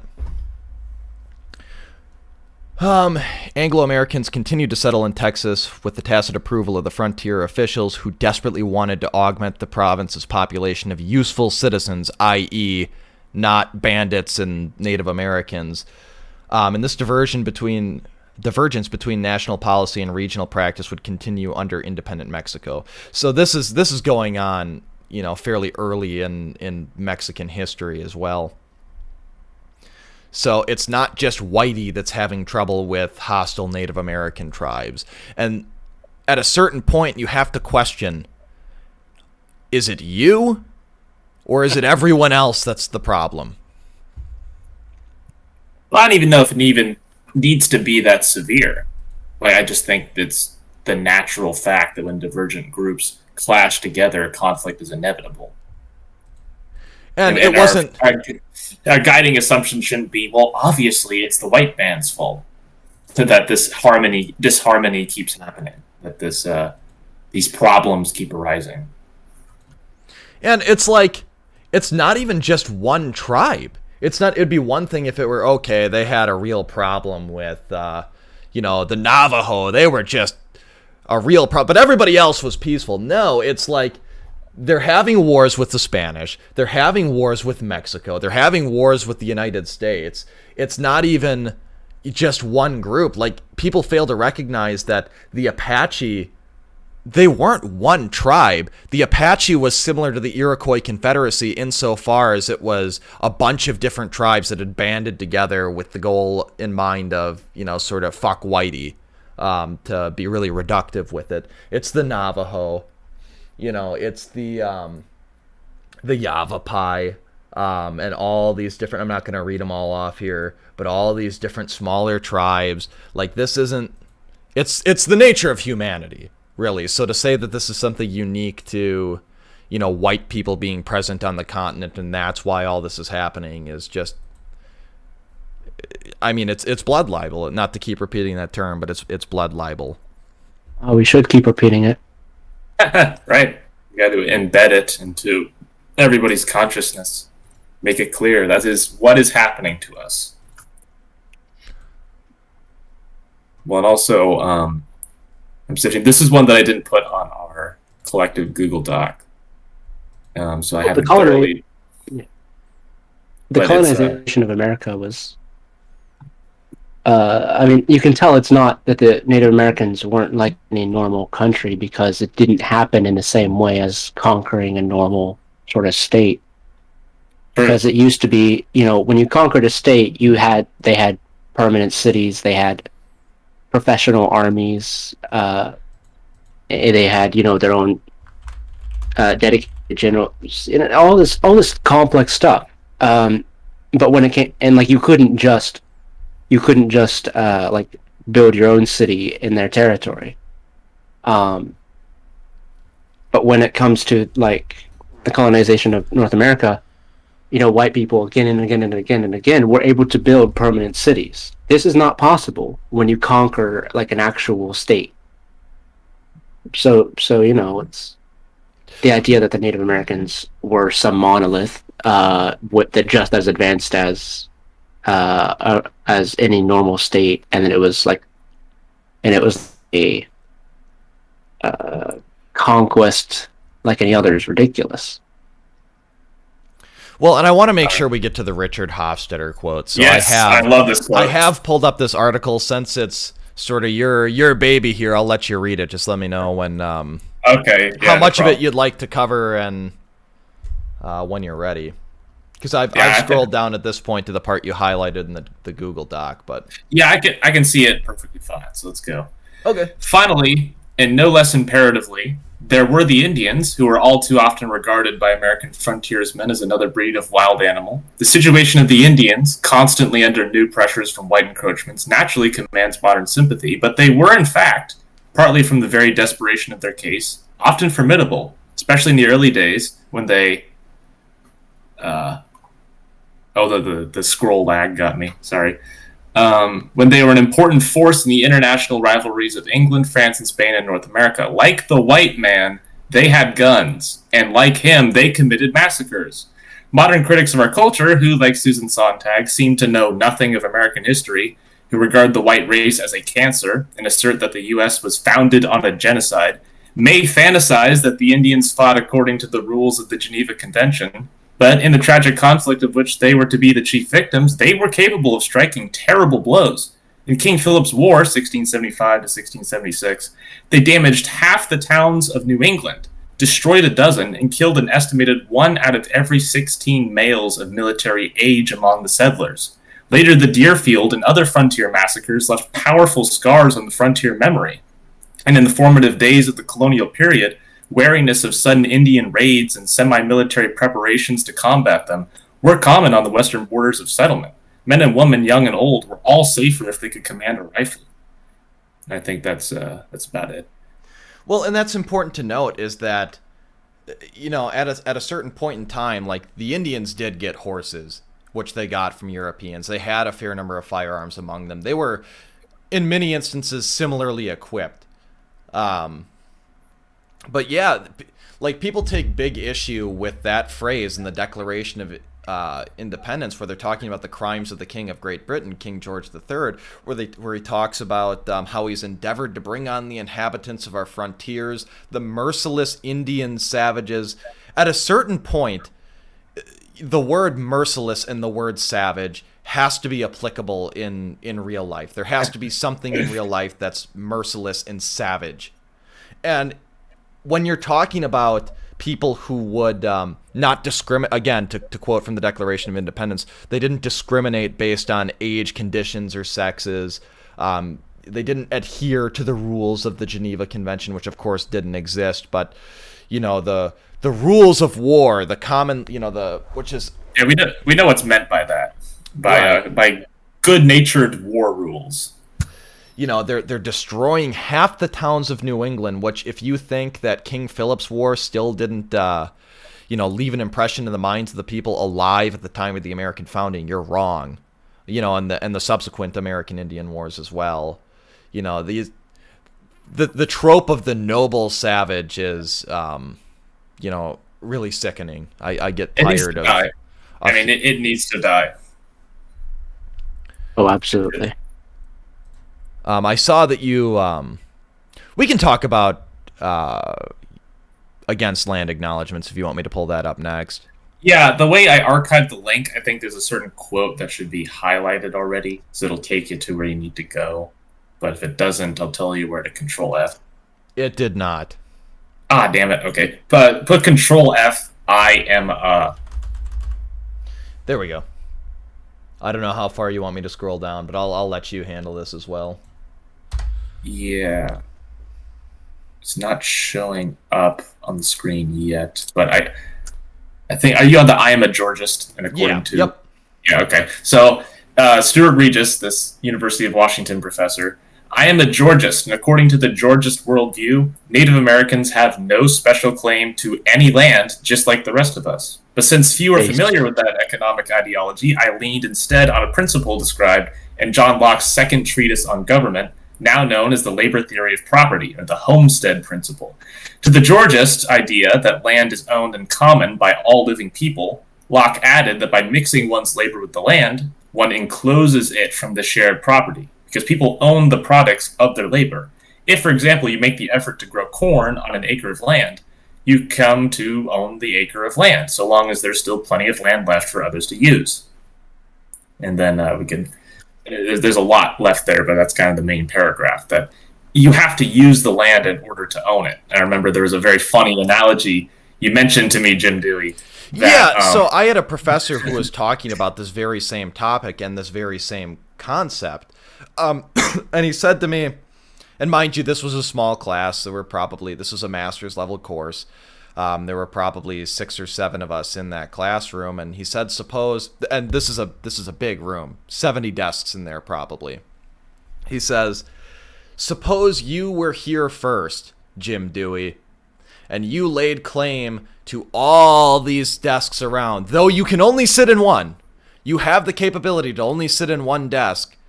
Your claim, because you can only sit in one desk, your claim to the other 69 desks in the classroom is bunk. It's not a valid claim. You have 69. To be able to utilize the land. You don't just get to lay claim to whatever you want because you were in the general vicinity first.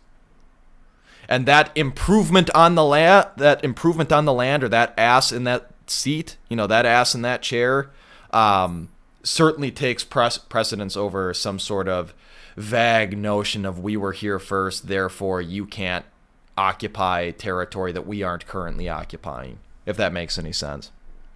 Yeah. Or as the famous Ryan Falk quote do more. Of the Ryan Falk quote of, if you piss in the ocean, it doesn't make it yours. Yeah. Exactly. No, that doesn't make the entire ocean yours. Oh, yeah. Well, but even dogs do more work to mark their territory. Right, yes. But that's just that. It's not like they piss near a fire hydrant or whatever, and then like the entire city block becomes theirs. Right. Well, yeah, but you know what I mean. No, exactly. I was expanding on it. Yeah.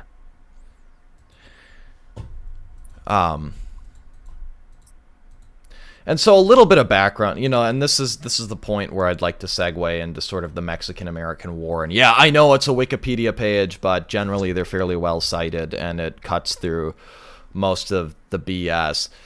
There's this notion out there that the United States has stolen land from Mexico through an unjust war, but they fail to understand the context of the Mexican-American War. So like we talked about earlier, the whole context of white people being invited to the Mexican territory was in large part due to the fact that the Mexican government, whichever one happened to be in power at the time, because politics were a little dicey in Mexico in that day and age, they were unable to control that territory, and they wanted civilized people to come in there. So the only kicker was they had to convert to Catholicism and learn Spanish and a couple of other things.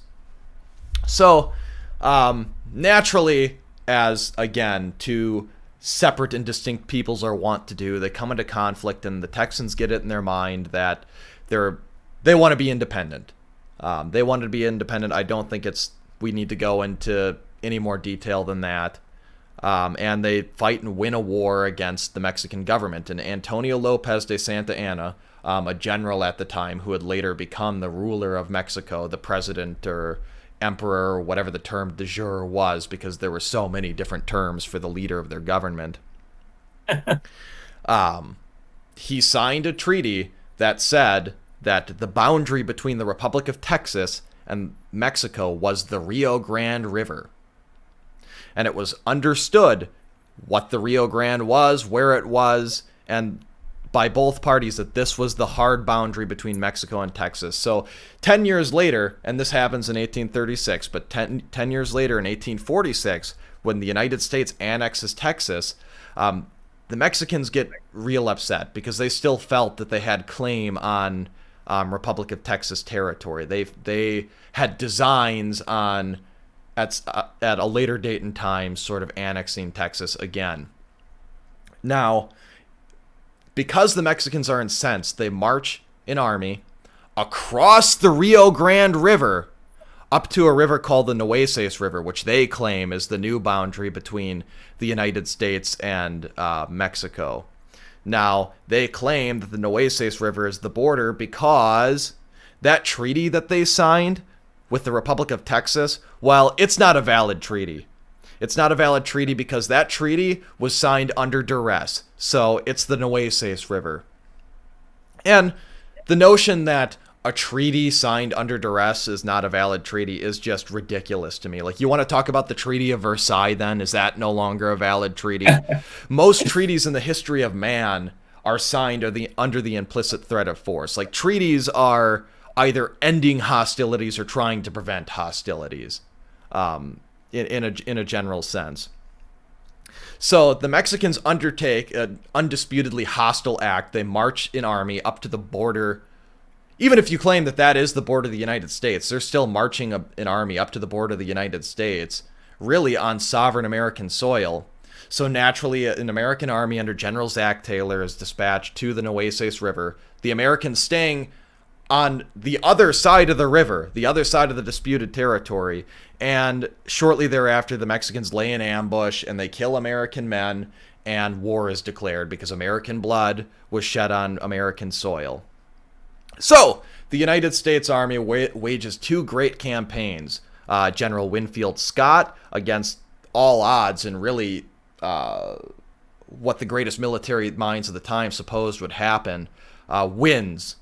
His campaign from the landing at Veracruz to Mexico City is successful.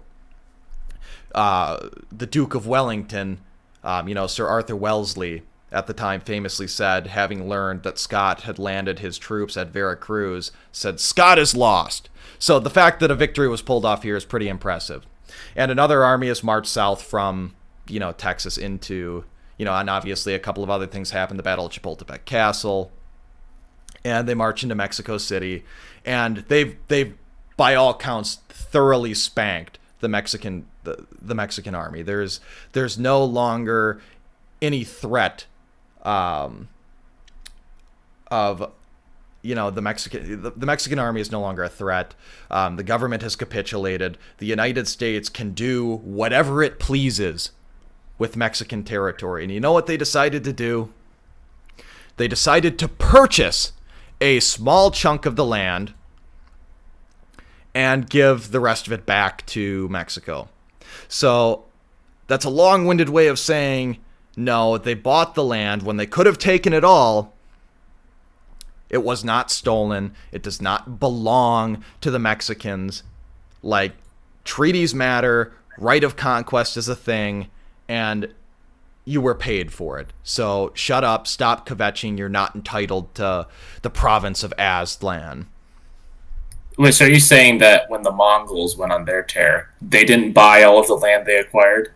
No, funnily enough, that's kind of a unique phenomenon. Generally speaking, when people have the ability to get gibbs for free or get land for free, they usually take it. They don't, out of a sense of morality or nobility, pay people for the land that they could have taken for free. And usually they annex all of it. But, white people... I thought when Saddam Hussein invaded and annexed Kuwait, he made sure to pay all of the Kuwaiti leaders for taking the land off their hands. I thought he did that. I guess he didn't. I guess that's not a normal thing.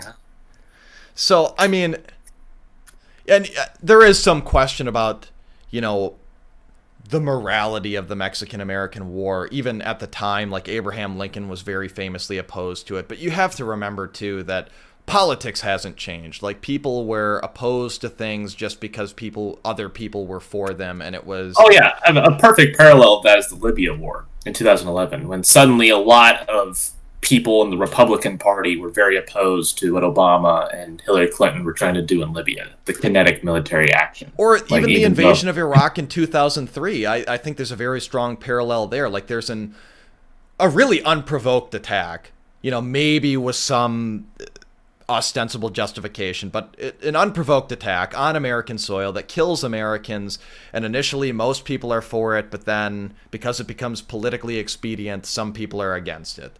And so you can't, like, I hate to break it to you guys, but Abraham Lincoln, he wasn't a saint. The voice of Abe wasn't the voice of God. He was a fallible you're human. telling So me, just man? because he was That's against crazy. the war doesn't mean that the war was unjust. So,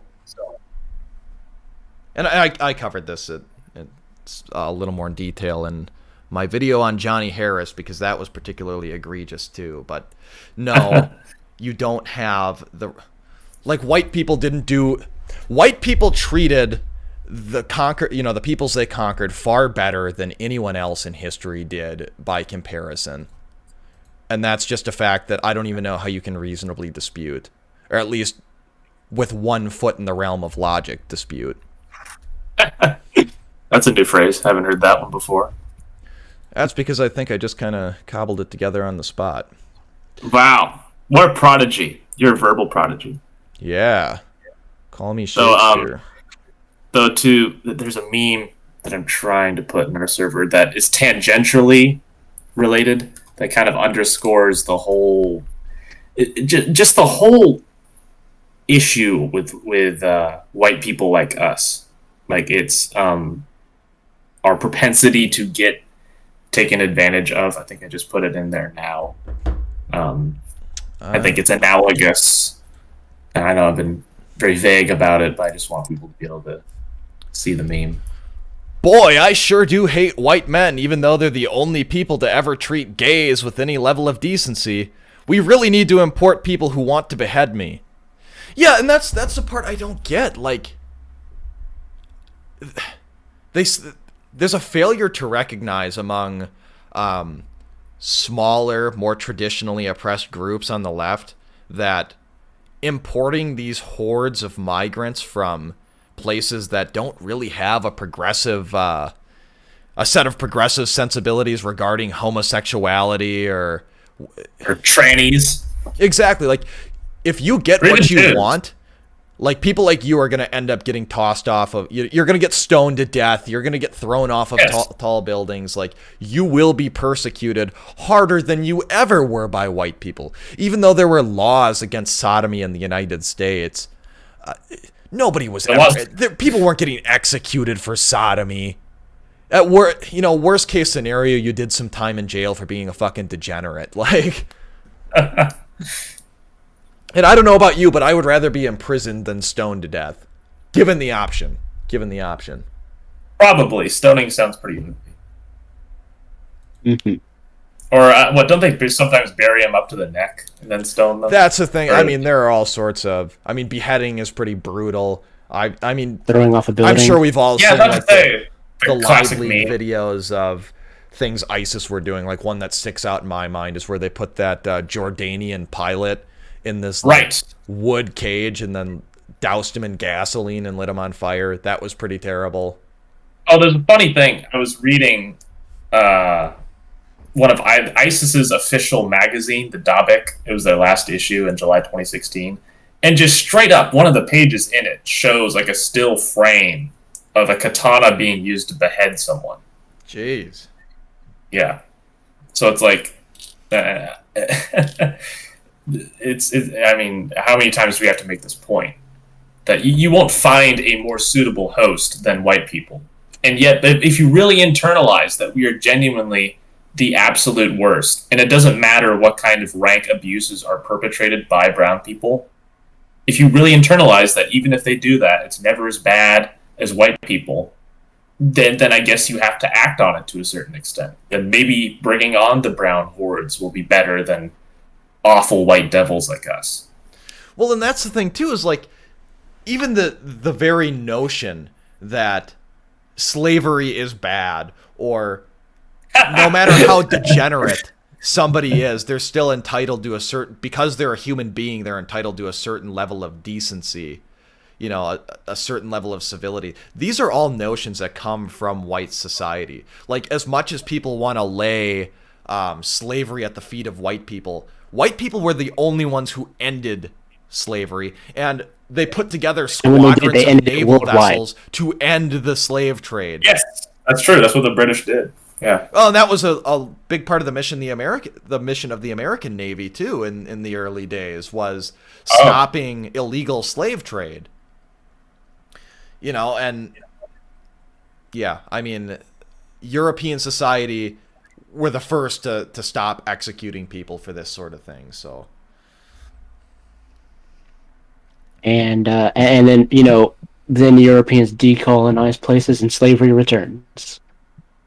Well, that's just is that how it works? Funny. It's like, as much as people want to talk about how evil colonialism is, without respect to, you know, without making any mention of the fact that all white people did there was like uplift the native population.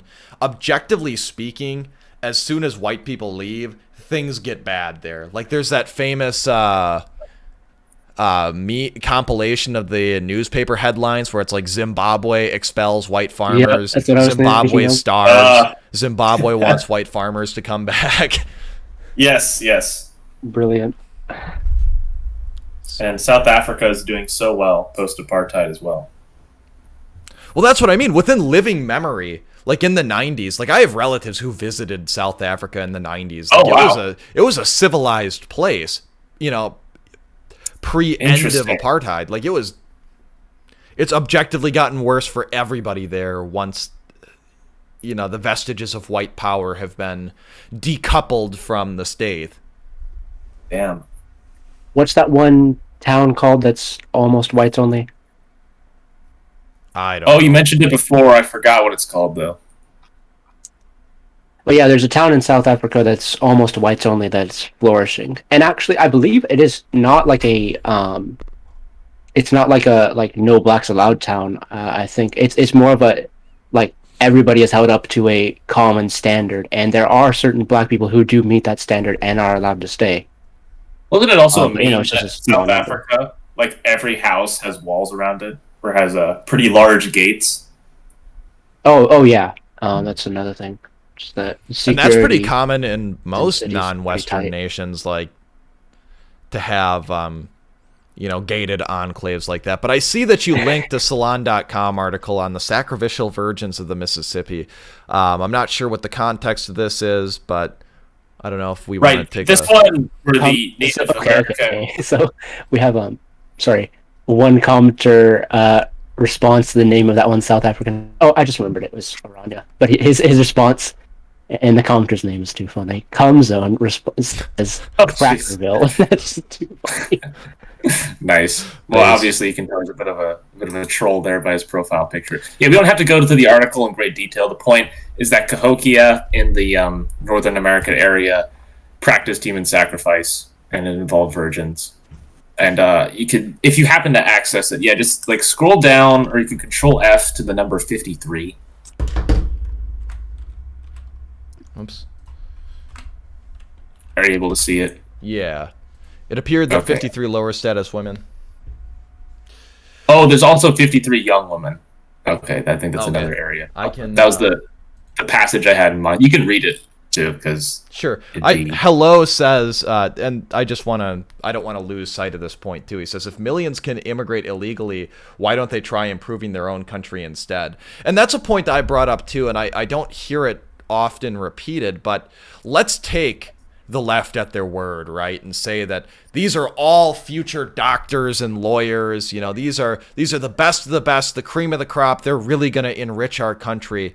Yeah, they don't take as much as welfare as we do. We're more criminal than they are. Right. All the memes. And we know again, taking the left at face value, that they're fleeing poverty and just generally, to quote the former president of the United States, shithole countries.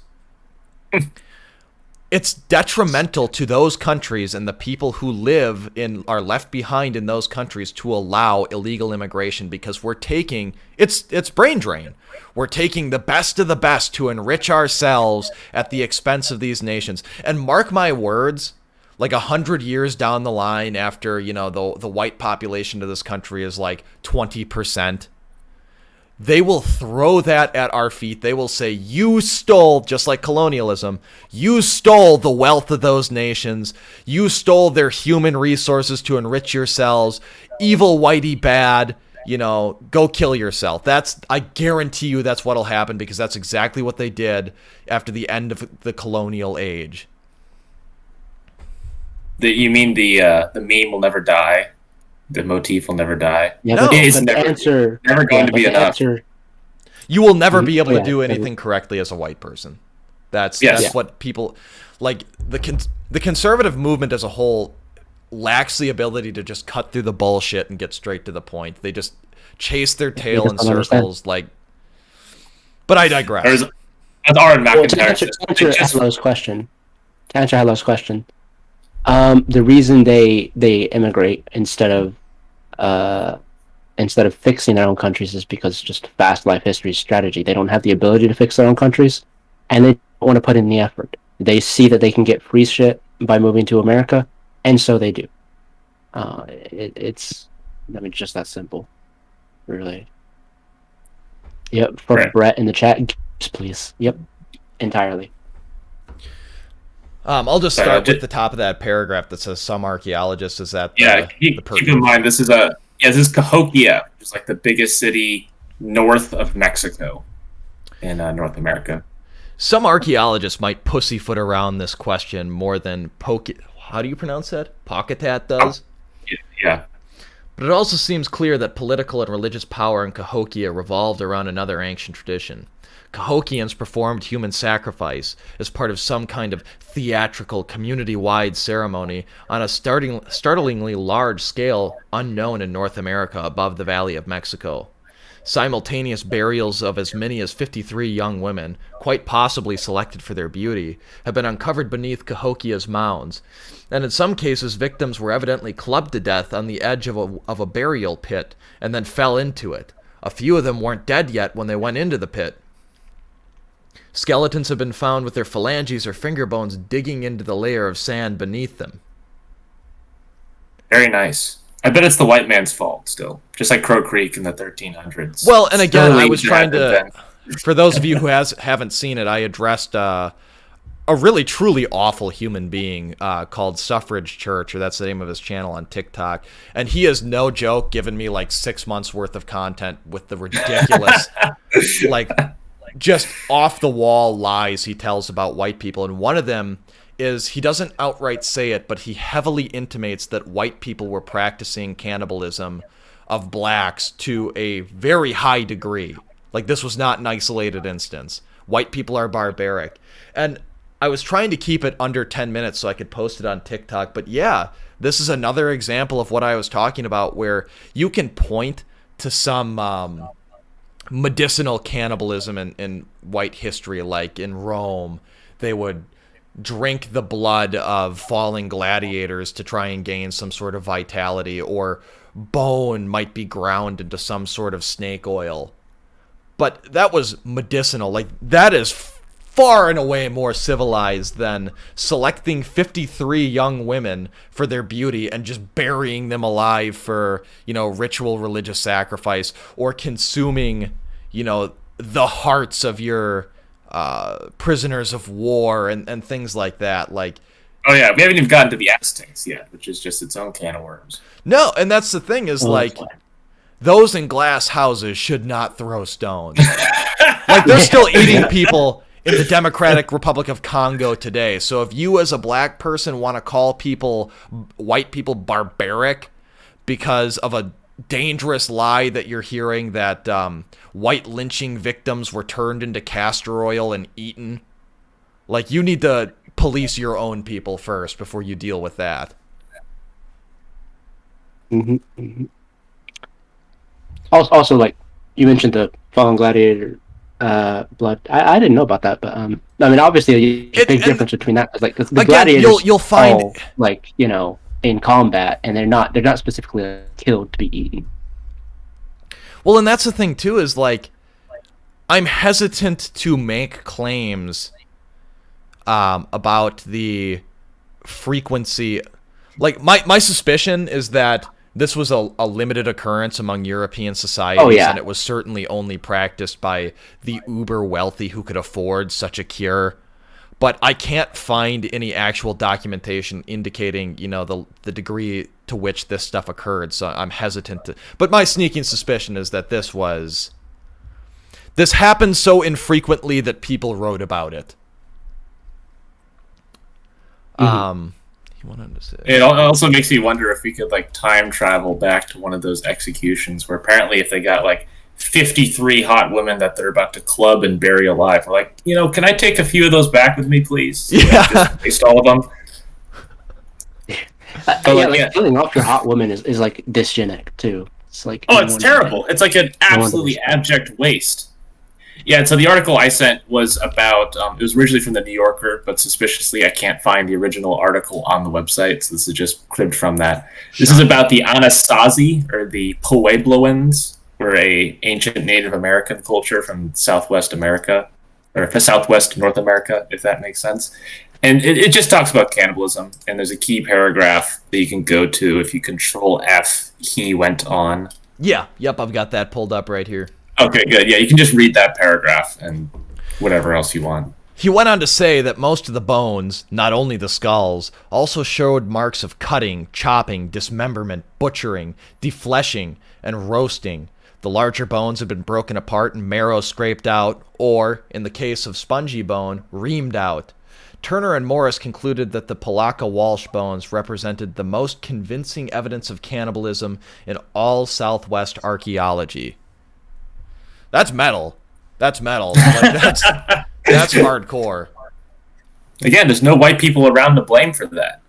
No, or like I've even seen too that scalping has been pinned on whites, as like white people did that to them. And no, these people were barbaric, just like the majority of humanity, before white people ever came anywhere near them. And I'm not even like attempting to characterize white people as saints in you know, every instance. I'm keenly aware that there are bad white people too, right? And there were injustices perpetrated by white people, but they're not cartoon supervillains. They have a right to exist, and they certainly were better than the alternative. And even too, yeah, let's talk about Crow Creek Massacre, like way before white people even got there. Yeah, this is 1300 South Dakota, at least what we now call South Dakota. I mean, this should be on the tip of everyone's tongue every time someone brings up my noble savage or my Native American genocide. Just like, you fuckers did this to each other without a shred of remorse. Don't give me any of this shit. This is short enough where I think I can read the whole thing here. Yeah, it is. Yeah, you can do that. Pierre, South Dakota. The warning cries go up before the sun even peers above the plains. The warriors, up to 1,500 of them, are overrunning the deep ditch and fortifications intended to protect the village. Despite hard times, the community has grown, and the attackers are taking advantage of a break that had been made in the palisade wall recently in order to move the wall outward. The invaders have come to kill. They shoot stone-tipped arrows at the few villagers who meet them. They use stone axes and wooden clubs when they close ranks with the defenders. They use stone knives to scalp the dead. Women and children try to flee. Some make it, others are captured or killed. The victors have an easy time afterward collecting any goods they want, retrieving arrows and carrying off their own dead and wounded, if indeed there are any. For weeks after the attack, the bodies of the villagers lie on the open ground while wolves and coyotes, crows and vultures pick at their bones. The attack was brutal, thorough, and devastating. No one would live on the site again. The place is Crow Creek along the Missouri River. The year is circa Anno Domini 1325.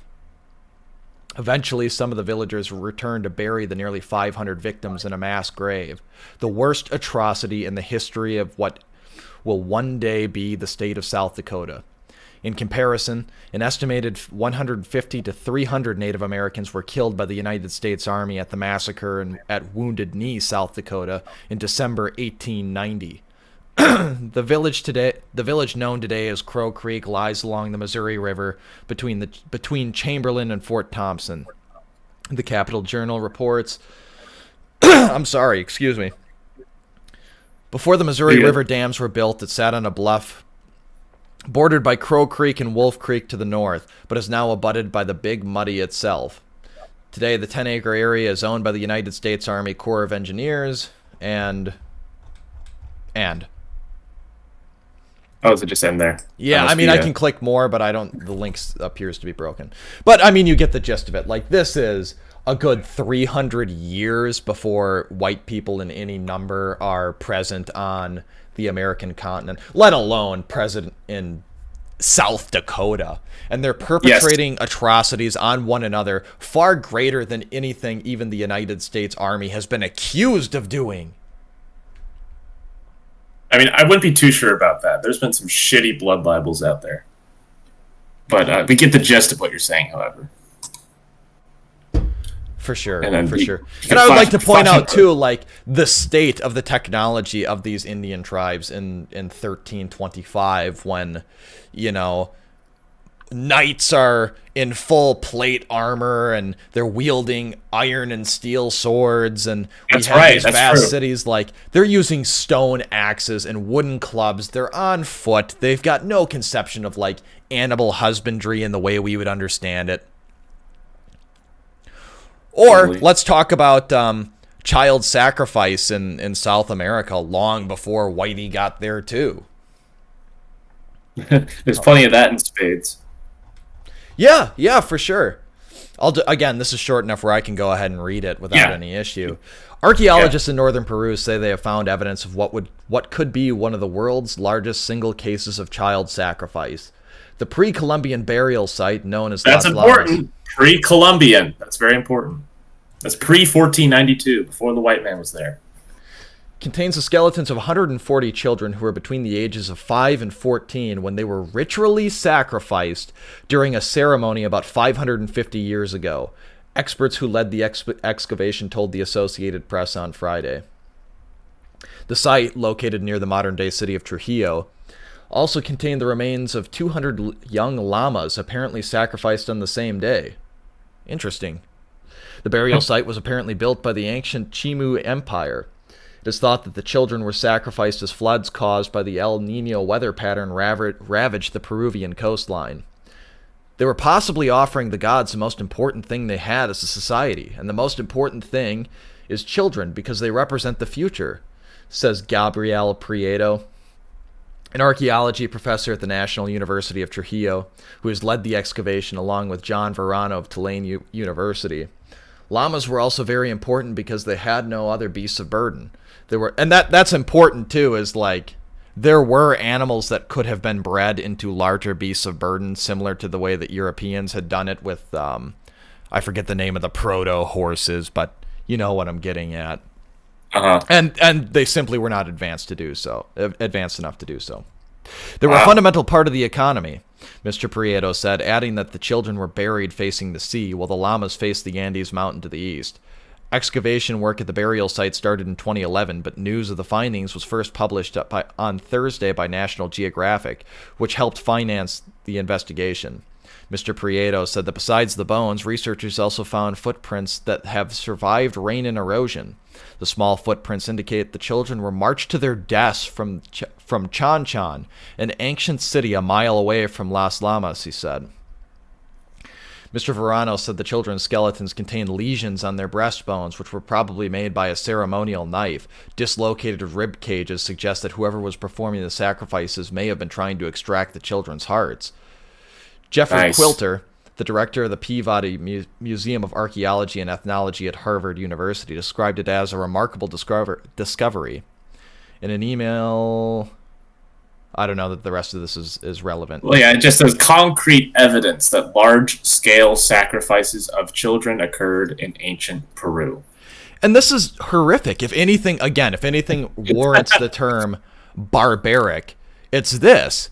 Like, if you're so, even if you want to say, well, it was a religious sacrifice because they were afraid of El Nino, like, if you're so ass backwards as a society that you think that your God wants you to carve out the hearts of, 5-year-old innocent kids, children, yeah, like, you are far and away worse than anything white people have done to you. You're worse to each other than white people ever were to you. Right. So yeah, we made them go to school. We made their kids go to school. yeah, exactly. The audacity of us trying to uplift the natives. It's like, have you ever seen that Monty Python sketch where it's from Life of Brian, where it's the Jews and they're planning a revolt against the Romans, and they're like, what did the Romans ever do for us? Well, there's the aqueduct. And Right. I don't know. It's a pretty good skit. I'd play it if we didn't have to do that bullshit watch together. Oh, I mean, we've gone for like 2 hours, 14 minutes. Maybe I guess Yeah. we could wrap it up a little bit. But Yeah. I mean, we've certainly covered a lot. I gotta give ourselves a lot of credit. We've got a lot of substance to this, a lot of meat. Yeah, Next stream is a drinking stream. Oh, I don't know about that one, but we'll see. Thanks so much to you guys who tuned in. It's always nice to have some engagement with this stuff, even though we do seem to get a lot of views after the fact on this content. So, Yeah. all right. You're at Until next 190 time, this has subscribers now, by the been. way. Until next time, this has been Men of Empire.